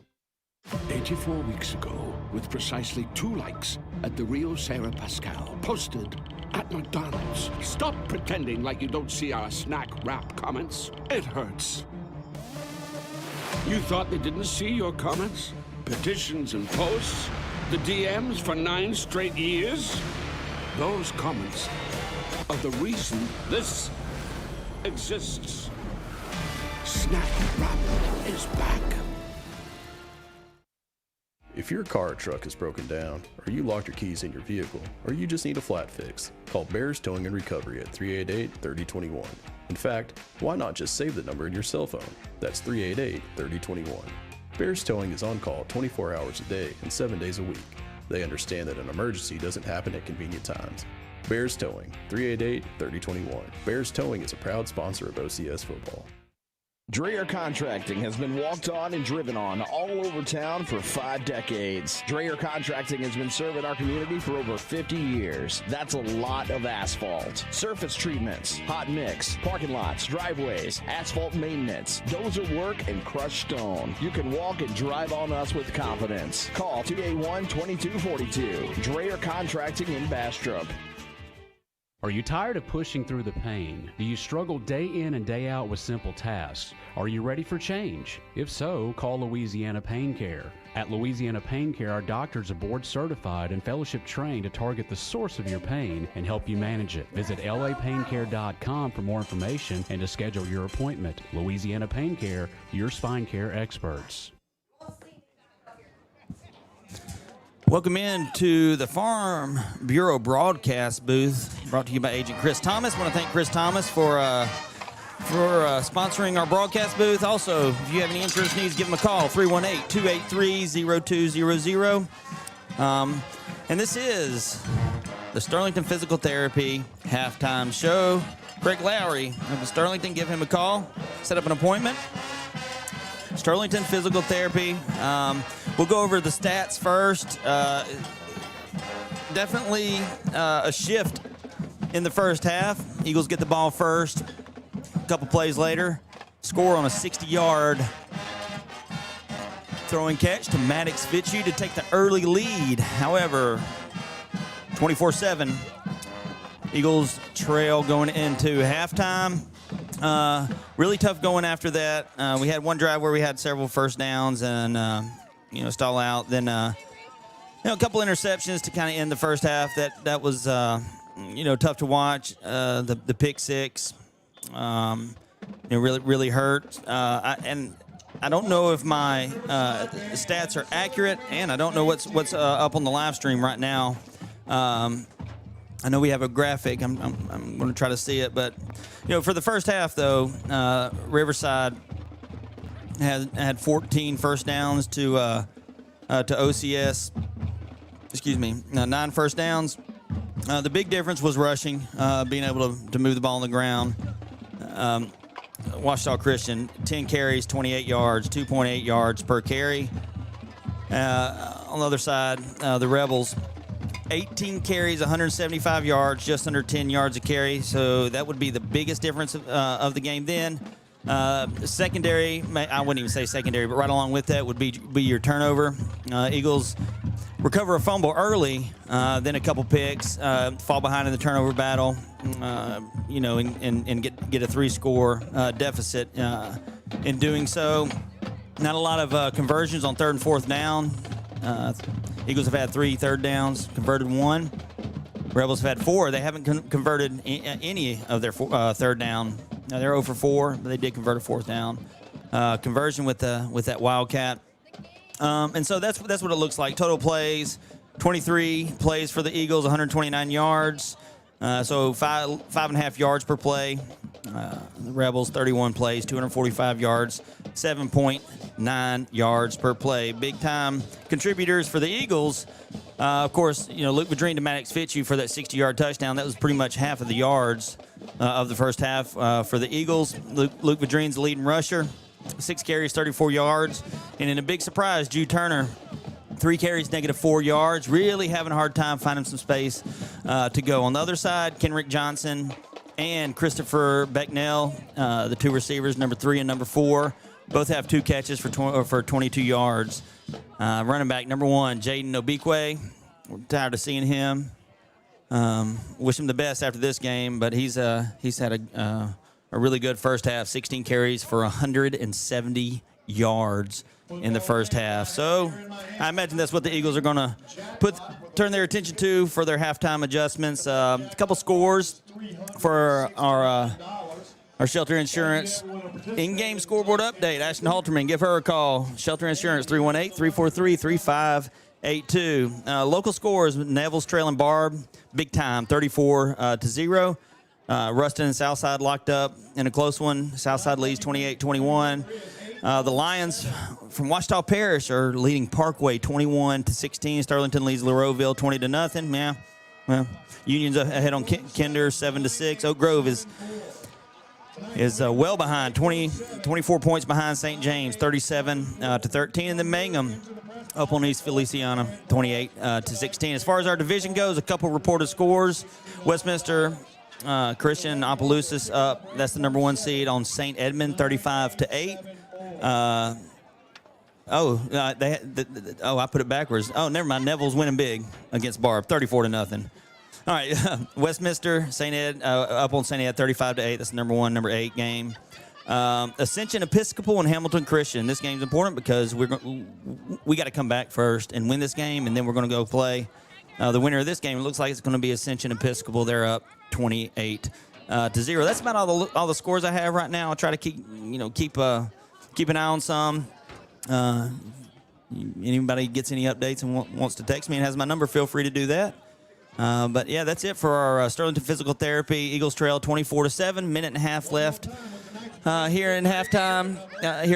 We're going to take a quick break and come back for the start of the second half.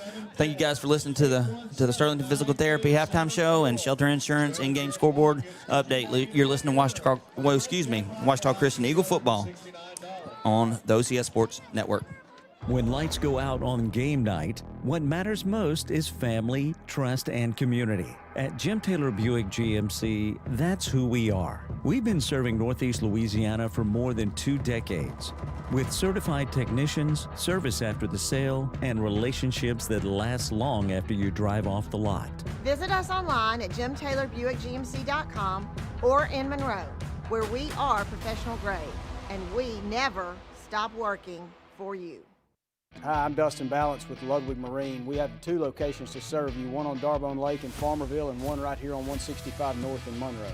Come by and check us out. We have the best brands on the market: Phoenix bass boats, Weldcraft aluminum boats, and your gator tail duck boat needs. Give us a call today at 318-545-5595 or check us out on the web at www.ludwig-marine.com. Mitch Ludwig and the Ludwig Marine crew would like to say, go Eagles. Trinity Diamonds Direct, 201 Blanchard Street in West Monroe. Wholesale jewelry with integrity. They provide honest, professional experience while offering stunning diamonds and fine jewelry at or below wholesale prices. And we do custom pieces by appointment. Engagement rings, tennis bracelets, pearls, earrings, necklaces, gemstones, loose diamonds, and jewelry repairs. Trinity Diamonds Direct, 201 Blanchard Street in West Monroe. Mom, what do you do at work? Well, I help families just like ours feel safe and protected. So kind of like superheroes. Exactly. Whether it's your car, home, or even life insurance, I make sure families are covered when they need it the most. So you're kind of like our superhero. That's right. I'm Ashton Halterman, your local shelter insurance agent. Call me today and let's protect what matters most, your family. Shelter insurance for your auto, home, and life. Call my mom, Ashton Halterman, at 318-343-3582 or stop by the office at 100 North Park Drive in Monroe. There's no better time to get rid of those glasses or contacts. Now with the latest in LASIK, all laser eye LASIK, safe and ultra precise. Call for a free evaluation. 318-32-LASER, 318-32-LASER. Make the high humble decision for your LASIK care and clear vision. Trying to decide where to eat tonight? Join us at J. Papa's Restaurant and Market, your neighborhood spot for lunch and dinner located on the Ouachita River at 2538 River Landing in Monroe. We're open Monday to Wednesday, 11 a.m. to 9 p.m., and Thursday to Saturday, 9 a.m. to 10 p.m. Come by today and try one of our great steaks, seafood, or specialty pizzas. And start your meal with one of our many appetizers from duck wraps to char-grilled oysters. Bring the whole family and enjoy your meal inside our beautiful dining room or on our deck overlooking the levee. J. Papa's is a proud supporter of the OCS Eagles. This is Coach Fitzu. Thanks for listening to Ouachita Christian Football on the OCS Eagle Football Network. And now back to the Farm Bureau broadcast booth. Welcome back inside the Farm Bureau broadcast booth, brought to you by Agent Chris Thomas. Mickey Roussel Field here in Reserve, Louisiana, as we get ready to start the second half of tonight's contest between the Ouachita Christian Eagles and the Riverside Academy Rebels.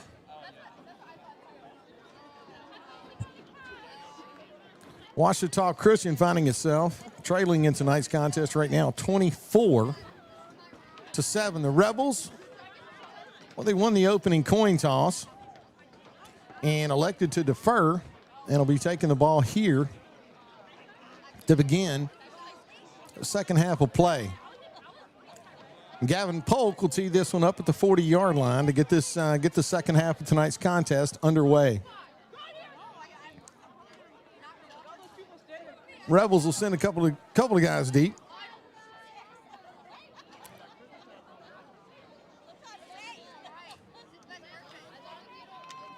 One of them looks like it's going to be number 26, Jace Trosclair. Number 12, Caleb Williams. Gavin will tee it up at the 40-yard line as we get the second half of play underway. From here in reserve, Gavin's going to hit this one, and this one is going to travel into the end zone, and there will be no return as the Rebels will start their opening drive of the second half. First down and 10 at their own 20-yard line.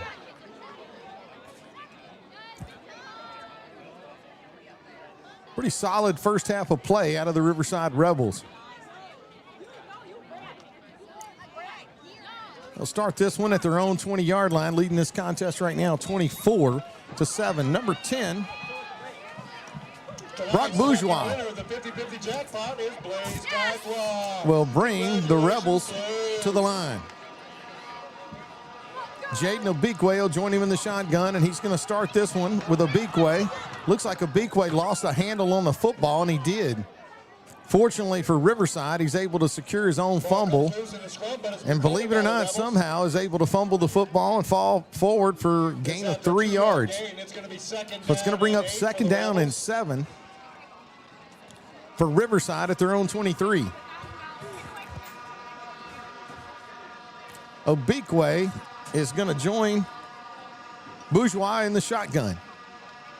Second and 7, and Bourgeois looks to throw. Put some air into this one, and pass is going to be caught. Daniel, you felt like they were going to find number 4 somewhere on the field, and you kind of felt like they weren't going to forget about it, and they didn't. As that time with the coverage on that one was actually number 33, Barrett Freeland, Daniel, unable to get his head around. Had good placement. I mean, right there with him, running stride for stride, but unable to get it turned around, and a nice catch that time by Boogie Johnson. So it's going to be first down and 10, a gain of 37 on the play. They keep this one on the ground. A nice cut inside by Obikwe. Eagle defense doing a pretty decent job that time of getting back there. Gain of 3 yards on the play, so it's going to bring up second down and 7. They put this ball right at the Eagle 43-yard line.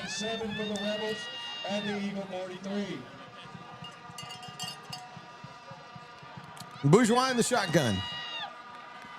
Sends Becknett in motion. Second and 7. Turns, hands this one inside to Obikwe. Boy, nice job that time. Well, I mean, yes, it was.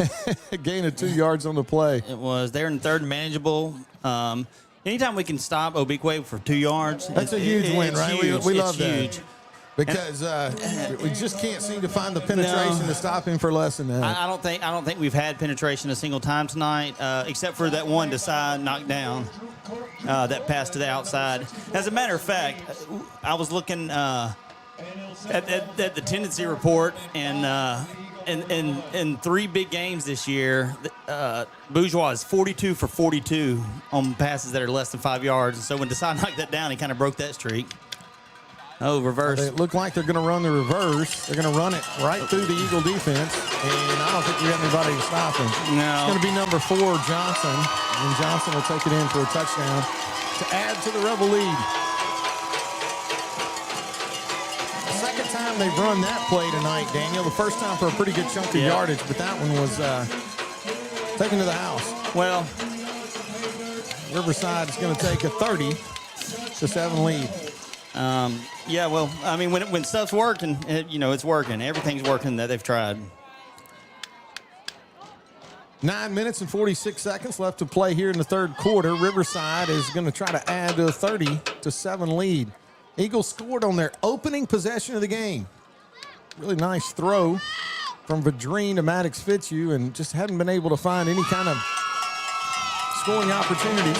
But one thing we've said, I'm going to continue to say it, tonight may not be any different, maybe a lot different. We'll see. But one thing that the Ouachita Christian coaching staff does, and they do it as well as any coaching staff I've seen in high school football in Louisiana do it at 4A, 3A, 2A, any coaching staff do, is they make adjustments. You do? Yeah, I mean, and I've said that time and time again, but I think the adjustments you make, you would really like to see them like when the second half starts, and that was just kind of rinse and repeat there from what we've seen the last couple possessions. Well, let's see what happens on the offensive side of the ball before we rule it out. Because I think because I'm with you. I believe. I mean, I've seen it happen. We've seen us come back from down 28 points at halftime. We've seen a lot of these magical moments, and we're definitely going to need another one tonight. Well, especially when the opening drive goes down almost the length of the field for a touchdown. Yeah. It's going to be a low line drive kick, and that was going to be fielded cleanly by Aaron Eldridge. And Eldridge not going to make a lot out of that one, Daniel, but he does do a good job of securing the football, getting upfield where the Eagles are going to start this drive. It looks like it'll be first down and 10 right at their own 33-yard line.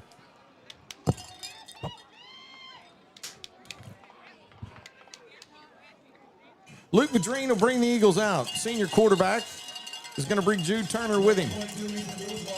2 receivers wide to Luke's left and 1 to his right. Jude Turner, the lone running back with him in the gun. Luke gets a good snap from center, hands this one right up the middle with Jude. A nice run that time to get the first half started. I think that's his longest run of the night. Gain of 7 yards on the play. Daniel, for the first time, I saw number 50 going backwards that time as he pulls himself up off the mat. But a nice job that time by the Eagle offensive line of creating a nice hole for Jude, and he exploits it. Picks up 5 yards. Donnie says 6. It'll bring up second down and 4 for the Eagles. at their own 39-yard line. Vadrine in the shotgun. Play action. Looks to throw and does, and that one goes in and out of the hands of Turpin. Daniel was almost intercepted. It was thrown a little behind Turpin. He's slanting, so he tries to reach behind him, and luckily when it hits his hands, it doesn't pop up. It pops down, and kind of a tough catch there for Turpin. It's going to bring up 3rd down and 4. If the Eagles want to try and keep this drive alive, they're going to need to pick up this 4 yards.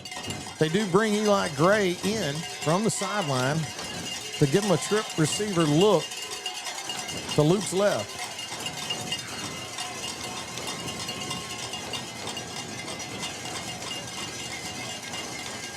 Good snap from center.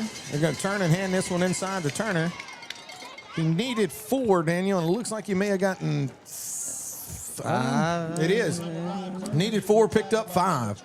So it is going to be enough for a first down for the Eagles, enough for a community pharmacy first down as they put this football. Well, no, it's not. We're just waiting for the officials to signal to go. Oh, there they are, yeah. Yeah. Well, as a matter of fact, we're not waiting on the officials to signal to go. We're just waiting for them to go. First down and 10 for the Eagles. Ball now at their own 44-yard line. Vadrine in the shotgun this time with 2 running backs in the backfield.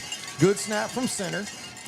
And we got a little seam that time. And Daniel, that time we had the lead block. We did.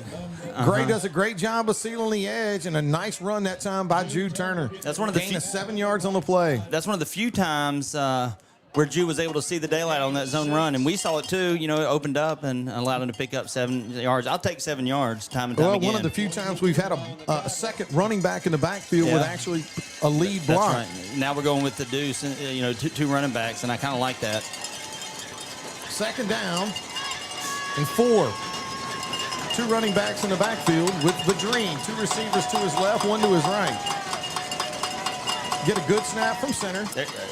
Give this one to Jude. Nice he makes move. one man miss. A nice run that time by Jude Turner. As Daniel, he needed 4. He picked up 3, so it is going to bring up 3rd. Well, it's going to be right there. Well, I don't know. The officials are on the far side, almost signaling a first down. But yeah.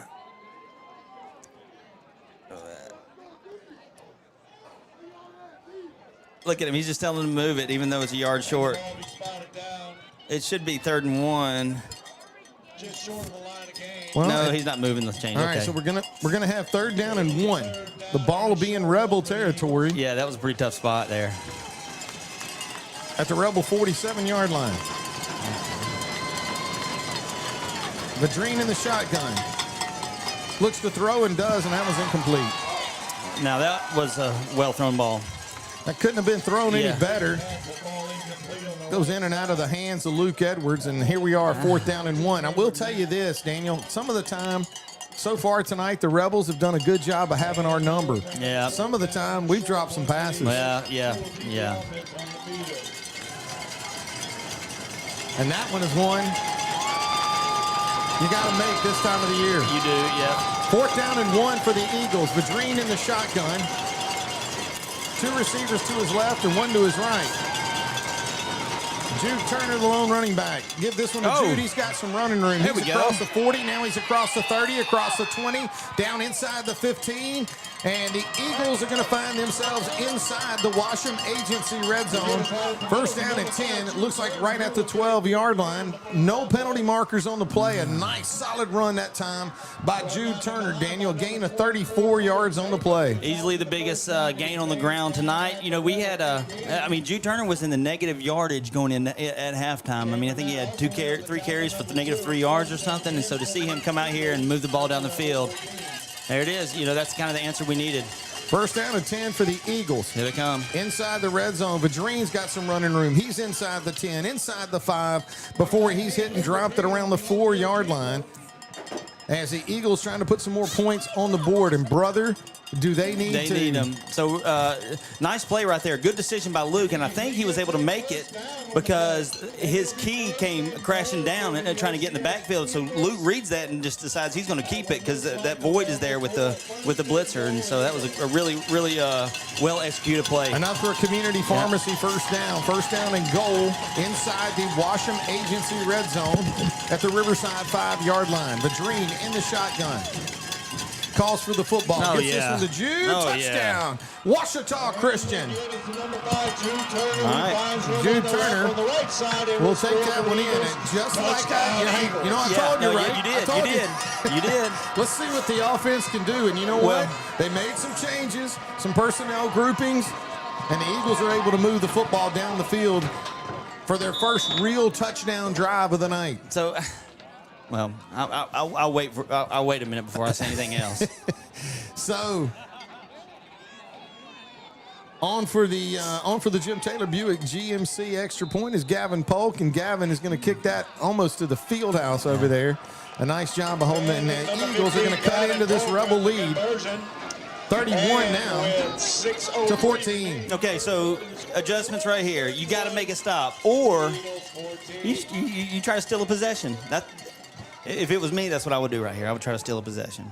Oh, you're talking about an onside kick? Yeah, well, I mean, I would say the element of surprise is out of the bag on that. But having said that, you know, you're talking about one of the.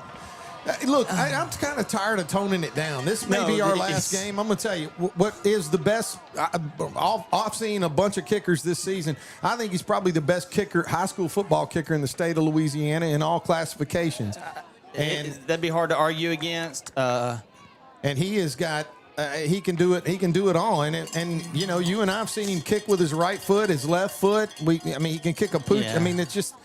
He's got a lot of tricks in his bag, and you never know. Now, he's going to come up with this one with his deep kick approach, and the Eagles may want to try and put this in the end zone. We'll see. And no, it's going to be an onside kick. Beautiful. And I Beautiful. think the Eagles, oh, my goodness. We had a chance there, but Daniel, it was almost like one of our guys didn't even know the onside kick was on. Yeah, so Desai was on that side, and I think it's his job to go take out the so receiver. He's not even looking at the ball. And so he goes and takes him out, and the ball bounces straight up. And, man, it was just right there. Tristan Raymond was almost there, but instead of bouncing towards the sideline like it had been, it bounces straight up. And so they're able to cover. But you know what? I mean, they've been starting at the 35. They're at the 45. No. I mean, and in all fairness, we haven't done a great job of slowing them down from their 10-yard line or our 35. So in any case, I'm right there with you. And nice to see the Eagles taking a shot at that thing and almost came up with a big play. Yep. And I think Gavin caught him off guard. First down and 10 for the Rebels. They're going to keep this one on the ground, and nice job that time. First big hit I've seen put on Obikwe tonight as the Eagles do a good job. A gain of 2 yards on the play. You just mentioned it. When you limit him to 2, it kind of sets things up a little different for the Rebels. And I will tell you this, the Rebels kind of looking around a little bit now. Yeah. Not quite the swagger we saw only a series ago. Now, that could change with one play, but right now, this Eagle defense has a chance to maybe make get some of this momentum back. Gain of 2 brings up second down and 8. The Rebels with the football at their own 47-yard line. 5 minutes and 24 seconds left to play here in the third quarter. Bourgeois is going to turn. He hands this one off inside. There's a hold. We'll take the 2. Yeah. Gain of 2 yards on the play. Looked like we may have had a little holding right there on the edge, Daniel, but in any case, the flag stays in the pocket, and it's going to bring up a huge third down for this Eagle defense. Our cheerleaders are over here putting on a show for the Riverside fans. You know what? That's great. But right now, this is the biggest play in the second half for this Washita Christian Eagle defense. Bourgeois in the shotgun calls for the ball. He's going to look to throw on third down. Now he's got some pressure. We got a sack. The Eagles got him. It's going to bring up fourth down and long, and loss of 1 yard on the play, Daniel. And that momentum we were talking about is slow. Well, I don't know. Looks like the Rebels are going to go. Yeah. Loss of 2, so you're going to be talking about fourth down and 8. Maybe a hard count timeout here. I have a hard time seeing them go, but, you know, they do have a little bit of a cushion, but. Fourth down and 8. That was Hudson Weems with the tackle. Great job by Hudson Weems there. Bourgeois is going to send a man in motion out of the shotgun. And it looks like now we're going to have some motion. They're pointing at him. He can't point at him. It's a legal procedure against the Rebels. I guess they're going to try to draw us off sides again now at 4th and 13. Yeah, they just, if You got to punt if you're Riverside. I don't think that's what's going to happen. And they may very well, Daniel, like you mentioned, they got the lead. They may spot it, but we'll see. They saw a matchup over here last time. Number 3 was wide open. They may try to go to him again. It's going to be a quick block punt. Block punt. Eagles have a chance to get on this can't one. advance that. And they do. Yep. Great job. I'll tell you what. Now, look. I mean, let's just... Hey, penetration. We've been calling for it all night. We finally get it, even if it's a punt from the shotgun. Oh, I'm telling you that if you look on the sideline, this Riverside team is starting to get a little fired up now at each other. Yeah. Well, you know, here we go. At the end of the second quarter, I mean, the fans were up. They were in sync, stomping. We were shaking up here. It's a little bit more quiet right now. Let's see what we got. Anyway, here we go. Here we go. First down and 10 for the Eagles after the block punt. The Dream in the shotgun. He's going to hand this one to Turner. Jude's got some running room. Does a nice job that time of planting the outside leg and getting upfield. A lot more characteristic of what we've seen. A gain of 5 yards on the play. So the Eagles will be looking now at 2nd down and 5. They put this at the Riverside 32-yard line. Yeah, I think when you're picking up 5 yards a play in our offense, I've mentioned the rhythm. That's how you get in rhythm. Luke calls for the ball. Again, goes with Turner. Turner cuts this one upfield. He's got some running room. He's across the 30, across the 25-yard line before he's run out of bounds on the far side of the field. Really tough run that time out of Jude Turner as he picks up 17 yards on the play. The Eagles are going to find themselves inside the Washam Agency red zone with the ball 1st down and 10 at the Rebel 20-yard line. Eagles with a great opportunity here to try and put a little pressure on this Rebel defense. You got to keep giving it to Jude. They're going to get tired of tackling him if they haven't already gotten tired of it. Jude. This time he loses his footing, but he regains it. Another tough run, Daniel. Everything's forward now. Looked like they had him dead to rights at the line of scrimmage, but instead he figures out a way to get 3 yards.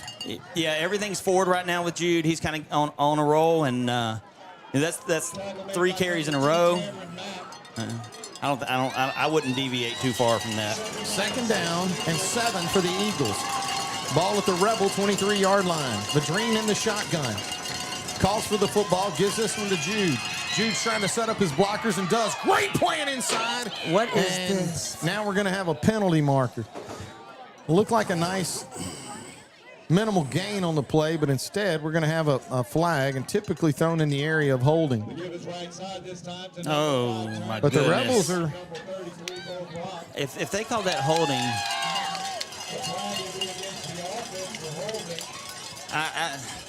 That's a back-breaking drive on a 3-yard gain, but I guess it's there.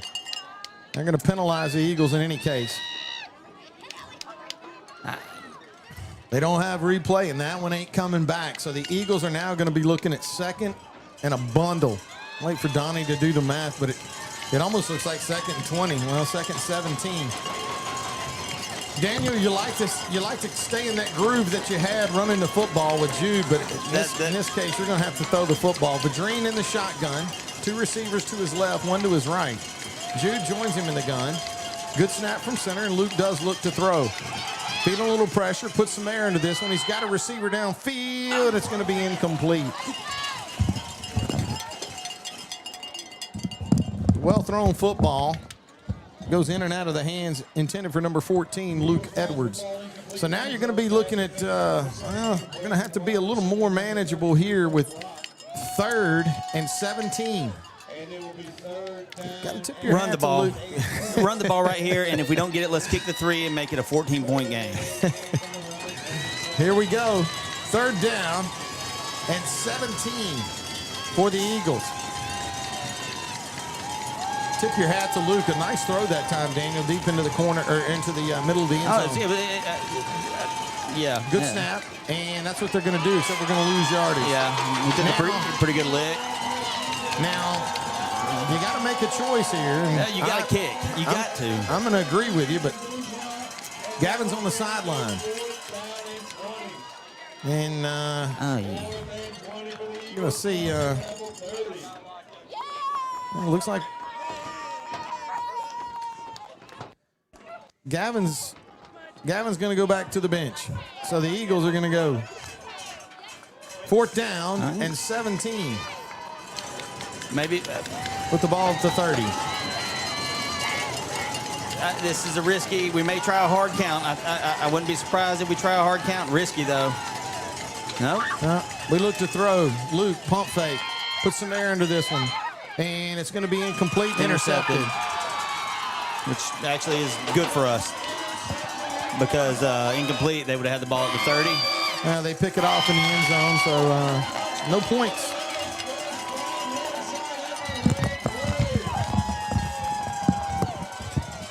So the Rebels will take over on downs. First down and 10 for Riverside at their own 20-yard line. A minute left to play in the third quarter. Our third quarter sponsored by Randall's Captain Avery Seafood and Specialty Meats. For all your tailgating needs and catering needs, call Randall today, 318-388-2278. Phenomenal food at Randall's Captain Avery Seafood and Specialty Meats. I want to thank Randall for sponsoring the third quarter in Ouachita Christian Eagle football. They go up the middle that time with Obekwe, and Obekwe picks up 506 yards on the play, and it's going to bring up second down and 4. And the Rebels. Yeah, it's 40 seconds in the third quarter here. Don't have to do a whole lot, Daniel. They end this third quarter to play right now with a lead of 31-14. Bourgeois in the shotgun. Sends a man in motion. He comes inside to close the end. Turns, hands this one to Obekwe.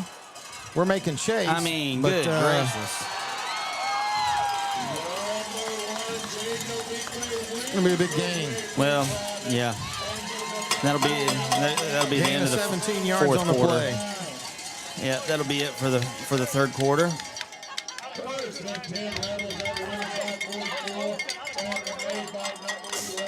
Brings an end to the third quarter of play. Let's go down to the sideline, check in with Mike Gray at Marion State Bank. Sideline report. How we doing, Mike? Well, I'm all for, the refs letting them play. We've got some, I think it's going both ways, Mike. I would agree with you. I mean, at times, but, we just a little frustrating to see it firsthand down here.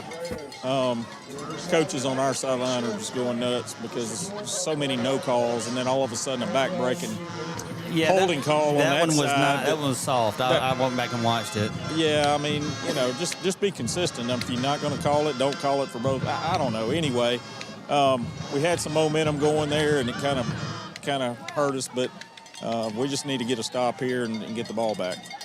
Absolutely. Thanks a lot, Mike. Mike Gray with the Marion State Bank sideline report. Holding calls can be a backbreaker sometimes, and afraid that's what it was on that Eagle drive, Daniels. We had a lot of success on the ground, but when you find yourself 3rd and 17, you're going to have to throw the football.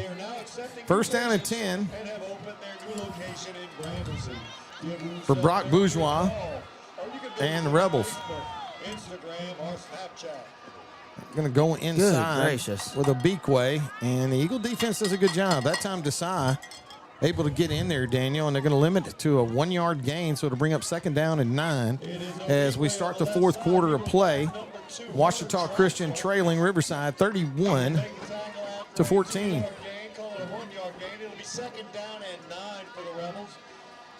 Second and 9.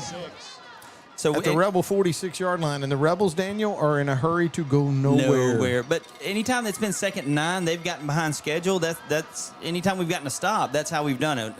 That first down play. If we keep them less than 5 yards, we're much more successful. Bourgeois looks to throw. He's got plenty of time. Now he unloads, and that's going to be complete to number 4, Johnson. Johnson takes a big shot, but he hangs on to it. That's incomplete. What? And we got holding against the Rebels in any case, complete or incomplete. Yeah. But the officials over there are going to talk about it. But I think in any case, that's going to be a big play, and it's going to back Riverside up. Yeah. So we've seen this several times tonight with them. Like I just mentioned, if they get 5 yards on first down, that's their schedule. So when they have second and 8, second and 9, a lot of times they'll go to the air, and right there they did, and they almost picked it up, but of course the holding call helped. But I don't think it was complete anyway. I don't know what they would have called. Well, I will tell you this, and I don't think I'm going to be telling you anything you don't know. Number 4's got his hand on his hip, And he's kind of acting like it's bothering him a little bit, but, you know, on 2nd and 50, they've seemed to find him. But it's going to be second down and a long way to go. They keep this one on the ground with Obikwe, and that time Desai does a great job, Daniel, of securing the edge and punching him back inside. Right. So it's going to be no gain on the play. So it's going to bring up second down, or third down now, 3rd and 18 for the Rebels. That doesn't mean they're going to throw the ball deep. Well, no, it does not. And it also does, well, it doesn't mean anything. It means we got to get a stop right here is what it means. It means we're in a good position right now, and we need to make the most of it. 3rd down and 18 for Riverside. 10 minutes and 17 seconds left to play in the ball game. Good snap from center. Bourgeois looks to throw, and it's incomplete. And now you're going to be looking at 4th down and 18. I got a feeling they might not be going with the quick old kick. Traditional punt coming up. And this is where you're going to miss Patrick Turpin. Well, yes, but keep your eye on Waller and Desai here. They've created a lot of problems for punters throughout the season. Record-setting season, actually, when it comes to block punts and block punts for touchdowns. I'll tell this. I'll give Riverside some credit here. There's got to be 700 pounds worth of man back there right now. There is, and we're sending everybody we can afford to send right here. And we are coming. Punt gets off, and Jude is going to look like he's going to let this one check up, and it will. All right. So it is going to bring up 1st down and 10 for the Eagles. Good punt, though. They'll have the ball at their own 30-yard line to start this drive. 10 minutes and 5 seconds left to play. Daniel, as good as we were running the ball, we're running out of time. Yeah. The punt covers 33 yards. Jude let it come to rest right at, it looks like the 31-yard line of the Eagles. So it'll be interesting to see how offensive coordinator Drew Vadrine attacks this last 10 minutes and what we do here on 1st down and 10. Wait, we're not down there. We don't know what's going on, but I got to think you got to look for Maddox Fitzu here. You got to look for Maddox. I mean, he's got 2 catches, both on the first. Keep this one on the ground with Jude Turner. Boy, man, I tell you what, that was a nice move on the inside. Yeah. He actually froze his initial defender, got it back inside, picked up 6 yards, a really tough run. And, man, just showing off the balance and the power of running that time out of Turner. Daniel, he's back next year, by the way. He is back next year. 2nd down and 4. Vadrine in the shotgun with 3 receivers. Trips to his left, Maddox to his right, and Luke looks to throw. He puts some air into this one to Maddox, and Maddox Fitzu has it almost on cue. I tell you what, Maddox fighting for extra yardage, but Daniel, what a really nice dart. And Maddox with a great job of catching the football. And I tell you, I think the defender on the far side of the field is not a good matchup for Maddox. I mean, he's probably, he's considerably shorter with nothing like the range. But here we go. Put number 4 out there. They changed that. That pretty quick. And there's Maddox again on the far side of the field.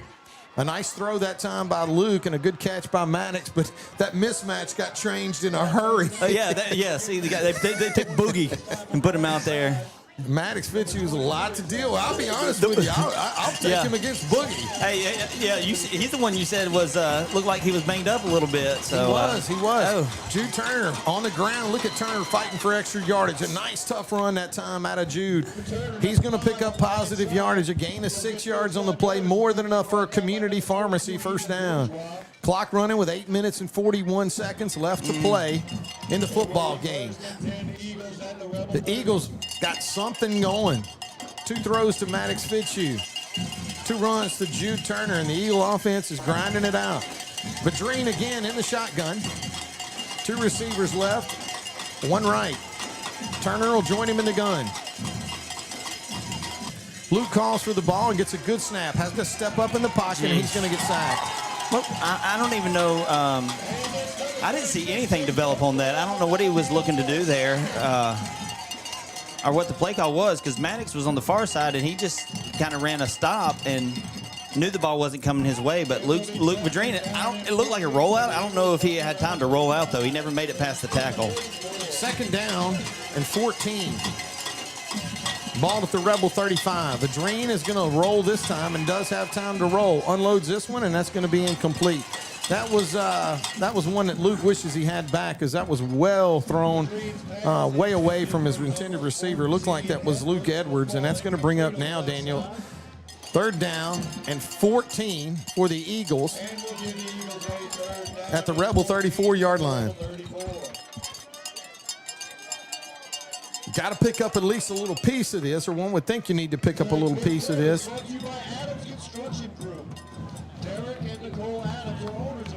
And 3rd 14. Trip receivers to Luke's left. Fitzu, the lone receiver, to his right. Good snap from center, and Luke looks to throw. Put some air into this one, and he's trying to throw somebody open. He's going to take a shot right there at the end. But again, looking for Edwards, and now you're going to be looking at 4th and long, and this is probably going to be one of those big opportunities you don't want to let go. As a matter of fact, Dan, you're just not going to have a lot of possessions left in this football game. This is huge for the Eagles. You got to try and come up with something here, and I just don't know. I don't know how they're going to do it. 4th down and 14. Going to need a huge play here. Maddox Fitzu, the lone receiver to the right, trips to the left. Jude Turner in the shotgun with Luke Vadrine. Luke's going to have some pressure immediately. Lord. Oh, no. He just took a hit. He just took a big one.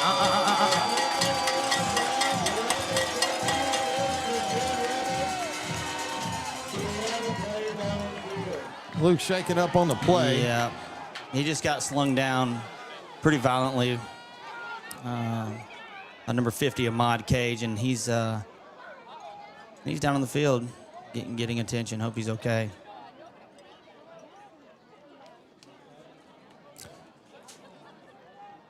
Cage just came free right up the middle. Yep. Almost looked like he was almost untouched. Luke's still down on the ground, Daniel, and if you hadn't been able to pick up on it yet, Cage is they don't have his weight listed, but he's a pretty big boy, and that's a lot of guy to land on you. But we got plenty of medical people attending to Luke right now, and if you're at home watching a game right now, take a minute and throw a quick prayer up for Luke and his mom and his grandmother and grandfather as well. There's a lot of folks concerned. We're going to step away from the game. You're listening to Washita Christian Eagle Football on the Washita Christian Sports Network. If your car or truck is broken down, or you locked your keys in your vehicle, or you just need a flat fix, call Bears Towing and Recovery at 388-3021. In fact, why not just save the number in your cell phone? That's 388-3021. Bears Towing is on call 24 hours a day and 7 days a week. They understand that an emergency doesn't happen at convenient times.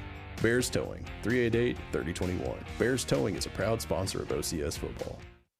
Hi, I'm Dustin Balance with Lwig Marine. We have 2 locations to serve you, one on Darbone Lake in Farmerville and one right here on 165 North in Monroe.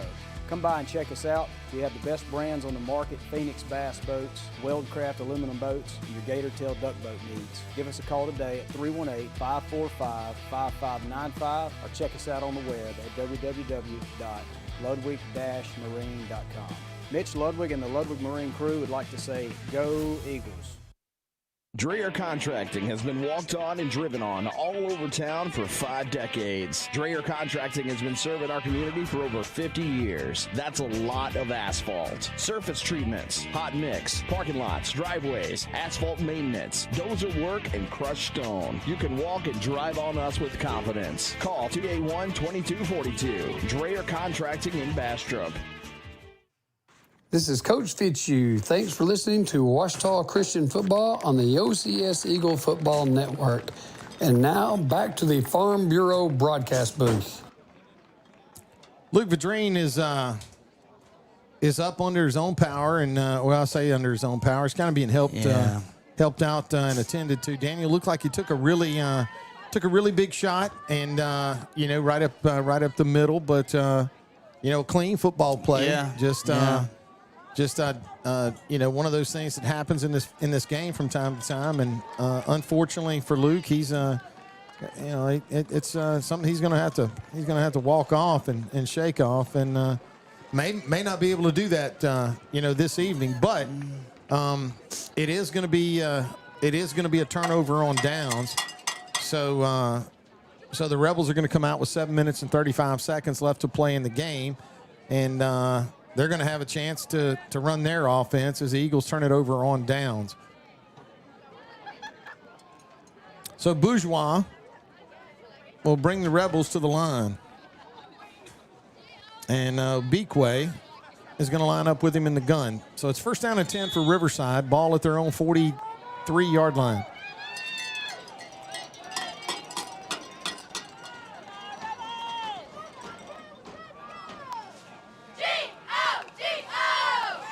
And they're going to go with Obiquay. Oh, my goodness. And he's going to make a couple Eagle defenders miss. They're just having a hard time trying to find. There's a penalty. Now, I think it probably could go either way. Yeah, I don't know what they're going to do here. I don't know either. They got a personal foul. It's going to go against the Eagles. The one thing you can't do right here is you can't lose your composure. Yeah, and it is frustrating.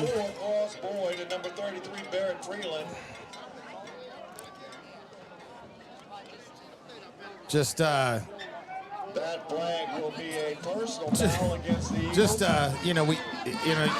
You basically, you tackle a guy 15 yards down the field. And, it's like you said, Dan, you just got to have cooler heads and calmer heads. You got to prevail here. It's going to bring up first down now, 1st and 10 for the Rebels, as Riverside is not really in any kind of hurry at all to get this play off, as they're going to let this play clock wind down, as they should. I mean, yeah. First down and 10 for Riverside in Eagle territory at the Ouachita Christian 34-yard line.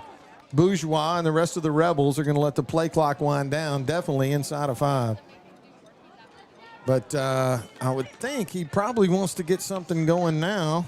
Yeah. Or they're going to take a timeout, and that's what they'll do. So they'll wind the clock down.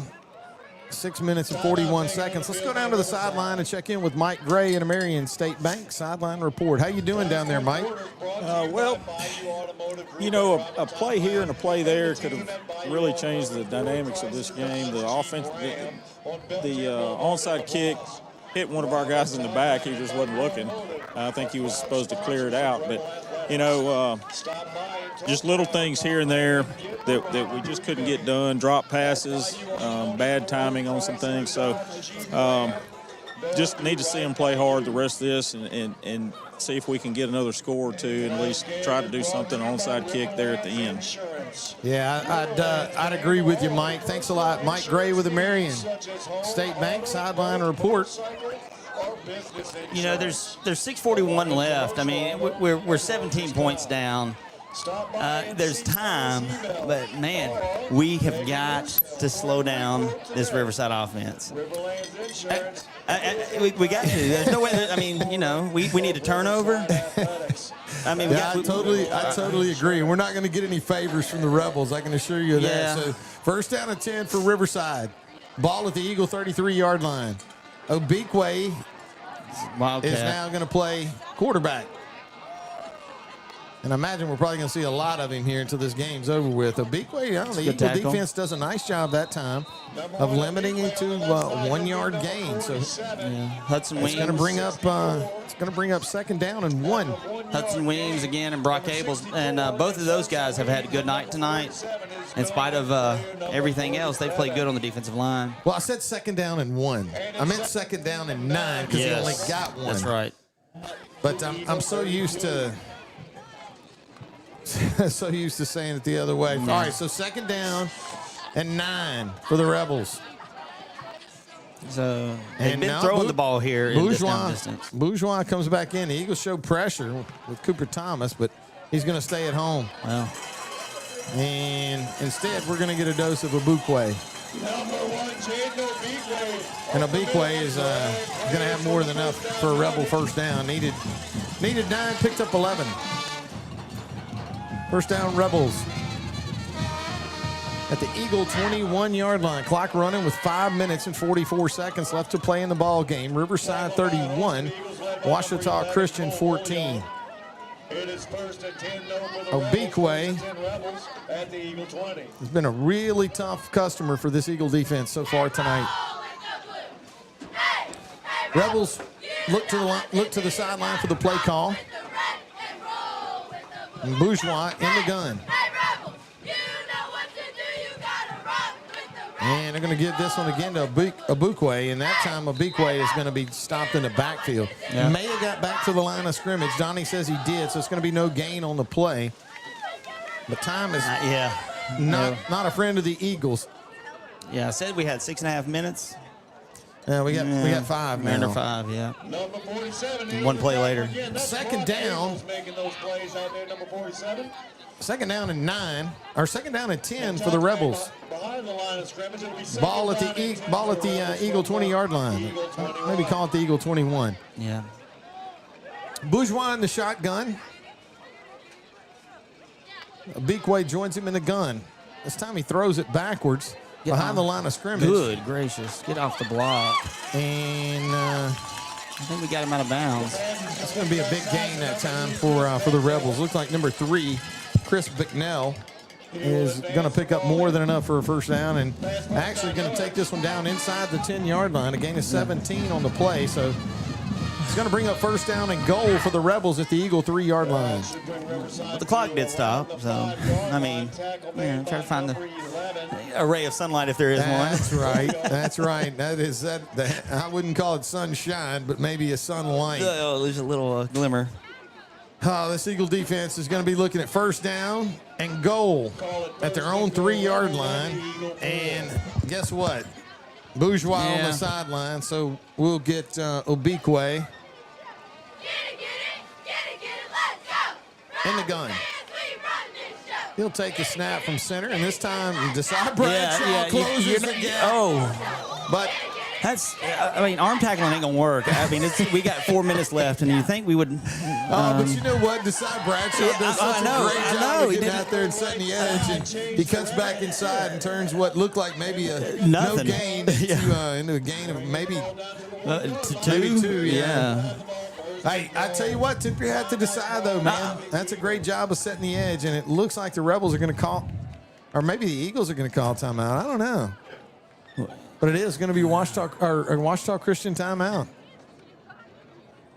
Maybe a smart timeout if you want to try and keep things going here. And maybe you hold them out here, come up with a big play. But right now you're going to be looking at second and goal at the 1-yard line. Well, these are advantageous timeouts. Even though our timeouts are valuable now, we don't want to get played on this play. No. You never want to get played. And you know why? Because you got to call Wade. All Eagle timeouts brought to you by Campbell and House Attorneys at Law.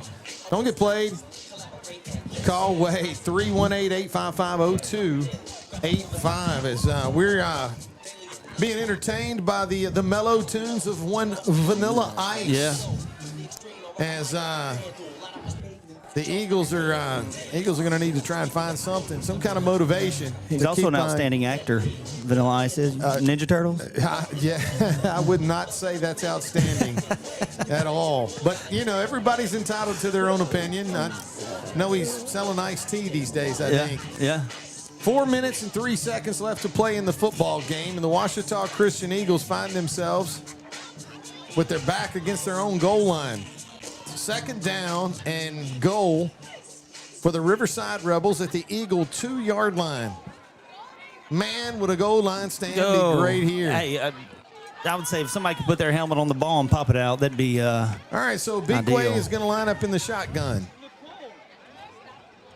Takes a snap from center, looks inside, and I don't think he got there. But the officials are saying it's going to be down.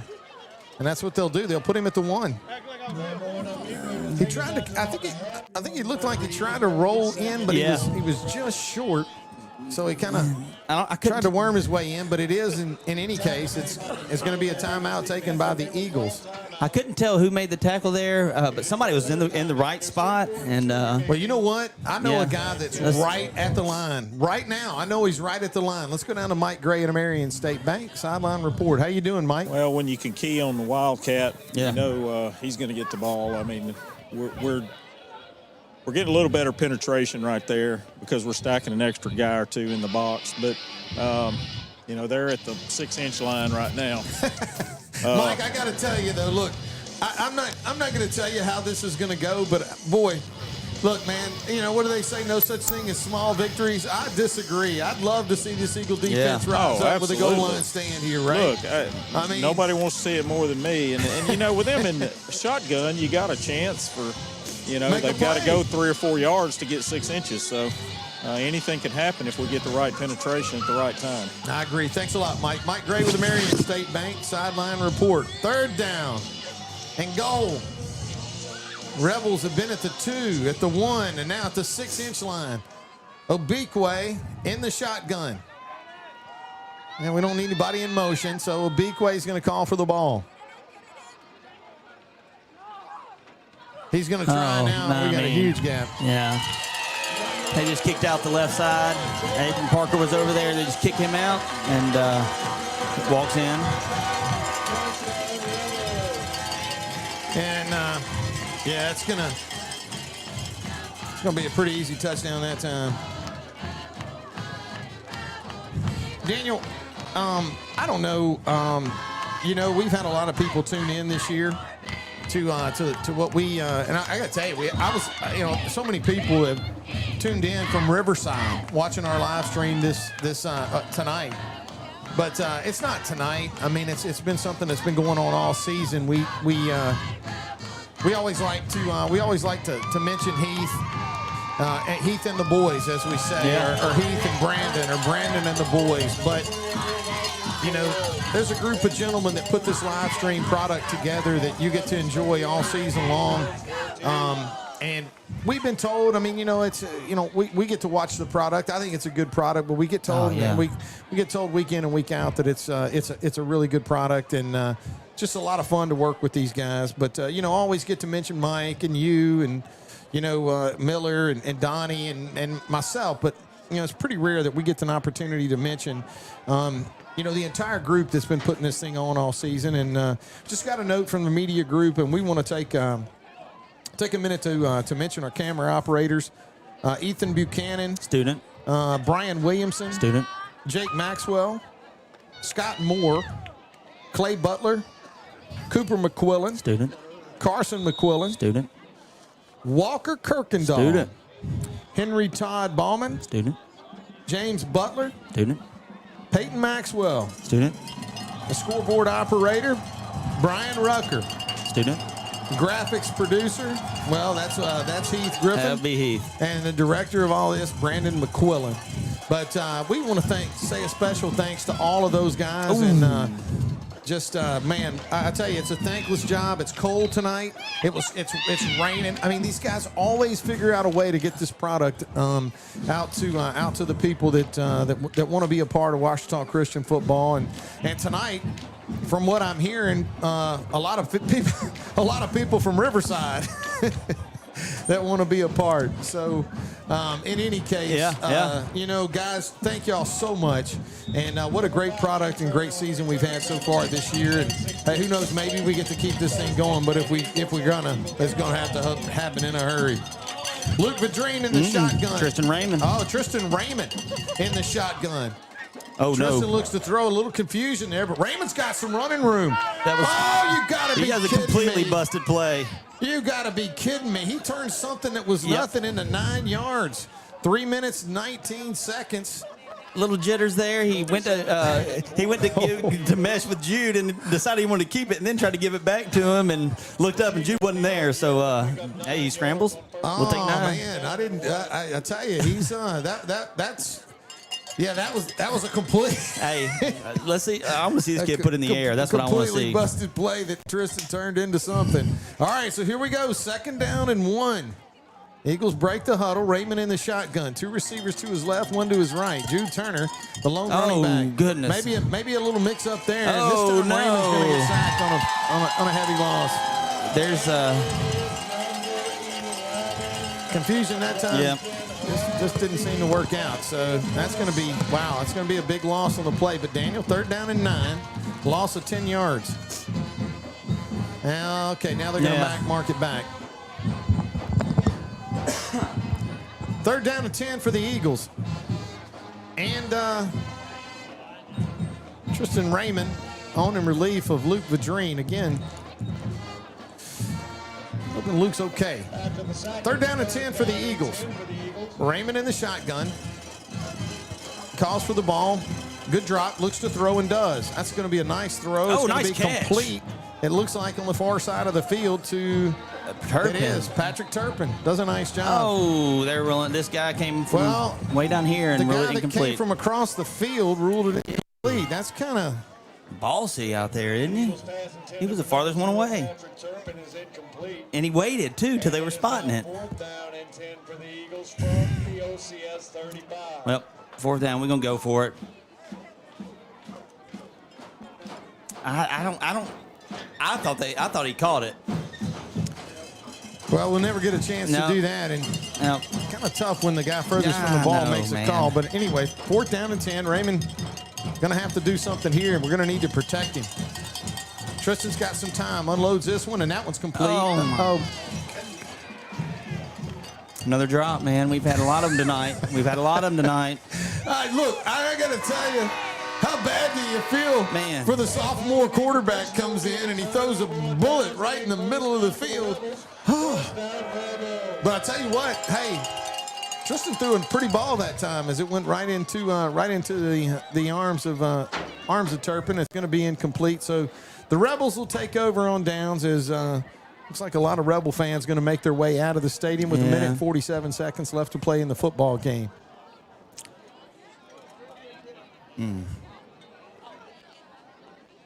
But I will tell you this. I don't think, Daniel, we're going to have the kind of miracle that we're going to need for us to win this football game tonight. But, this group of young men that's out there representing the school right now has literally played their guts out.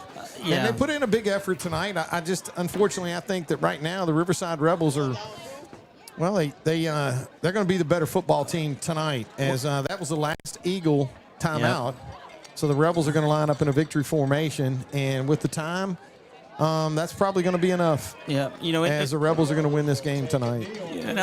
In all fairness, you and I, we keep up with high school football across the state, especially when it comes to Division IV Select, and so we kind of keep an eye on who's winning and who's playing and who's doing well. And all season, it's been a pretty much unanimous consensus that Riverside, is as good as any team in Division IV Select. And I think they've proven that tonight. They got playmakers all over the field. Their defensive line lived up to, I guess, the hype. I mean, because that's all I heard the coaches talking about. Their defensive line played fantastic. I think that's the reason why they took over the game, especially in the first half. They just got penetration. We couldn't get anything going, but hey, they're gonna take a knee, and they got to take one more, and that'll do it.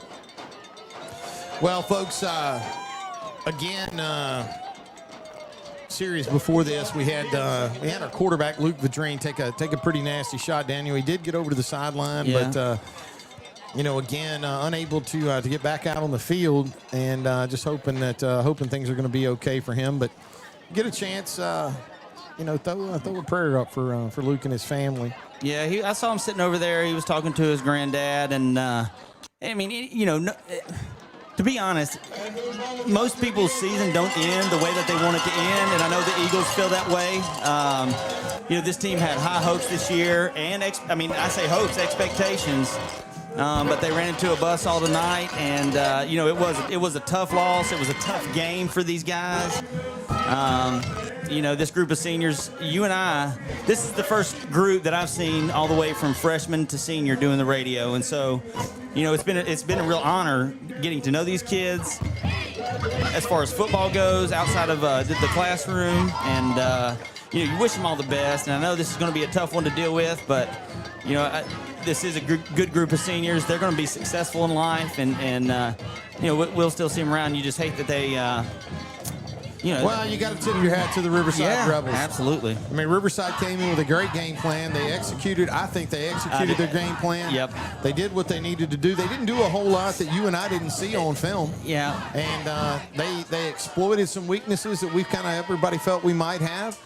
They took advantage of that, and and we did not play our best game. This was not. And I'll tell you another thing. Yeah. You said it. I mentioned it a minute ago. That wasn't the first drop we had on that drive. No. I could think of 4 just off the top of my head right now, and you can't blame for Riverside when we're not catching passes that are thrown our way. And I mean, we had some missed assignments. There were a lot of things that went on, but at the end of the day, hey, the Riverside Rebels defended their turf, and we came down here, and it's just one of those things. I don't think they're going to run into a challenge from here on out. Like the one tonight, I think Riverside should win the championship, state championship going away. I do think we need to do a play of the game. And before we do a play of the game, I do want to say that. I think the big swing of the game was right before halftime, the pick six and those turnovers to extend that lead. But yeah, I think. You want to do a play of the game? Yeah, I think we need to, especially for the folks at Forsyth Avenue Church of Christ. They do want us to do a play of the game. So, all right, let me think about my play of the game, and I've already got it. Well, it's probably the same one I have, and it was the touchdown on our first possession tonight to Maddox Fitzu.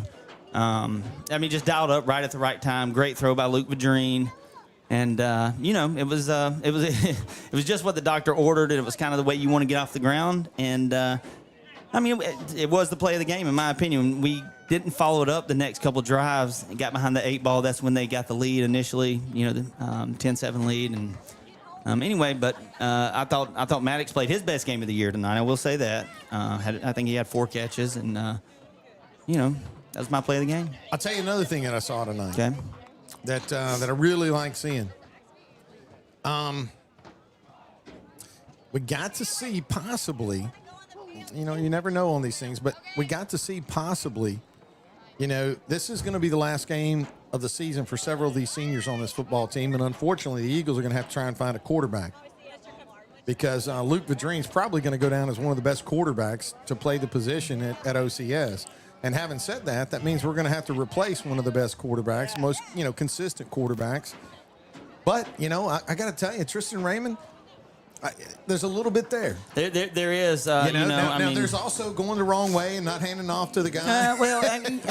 He didn't get a lot of experience this year. Yeah, but having said that, boy, I tell you what, he fumbled his way through for a really nice pickup through a couple of, the one to Patrick that was, maybe behind him and a little low, but another one that was a beautiful throw right over the middle. And, hey, you're talking about a sophomore that probably wasn't planning on playing a lot tonight, stepping up and delivering a strike he probably when he had to. Yeah, he probably wasn't planning on playing at all. And, it was good to see. We get a chance to watch these kids practice and see. And he's got tools. And it'll be fun. It'll be fun to see. A lot of sophomores and a lot of juniors on this football strong team. Sophomore class. And Ouachita Christian is, and we're gonna have a team next year. Yep. But, we're gonna get out of Reserve Louisiana tonight. The Ouachita Christian Eagles, unfortunately, are gonna fall to the Riverside Rebels in the quarterfinals of this year's playoffs. They're gonna lose to the Rebels 38-14. Only the second loss of the season for Ouachita Christian, but they lost to a good football team in Riverside tonight. And the one thing I do want to do, Daniel, is I can't say it enough how kind that we've been treated. Yeah. And the way we've been treated since we got down here by the fans, by the administration here at Riverside. Principal Haas is the lady's name that took such good. And I saw her down here on the sideline with the players a minute ago, cheering with the fans. She's all in, and I want to second what you're saying because they did. They just opened everything up. We got this whole room to ourselves. It's been fantastic. Yeah. It's been fantastic to broadcast. But, The Eagles are going to fall tonight. I want to take a quick minute to thank all of our sponsors, and we mention our sponsors all the time and multiple times throughout the night. But in all fairness, this thing is so well taken care of. We want to thank everybody that participates in Ouachita Christian Eagle football. Well, we're going to bring a close to the 2025 football season as the Eagles fall tonight to the Riverside Rebels. I want to thank everybody for tuning in tonight, including the people from Riverside that tuned in. Yeah. We know there's some of them out there. We want to wish Riverside all the best. Hey, if you're gonna get beaten in the playoffs, don't you? Isn't it always nice to get beat by the state champion? It is, and I think that's what just happened tonight. I think it was a worthy opponent.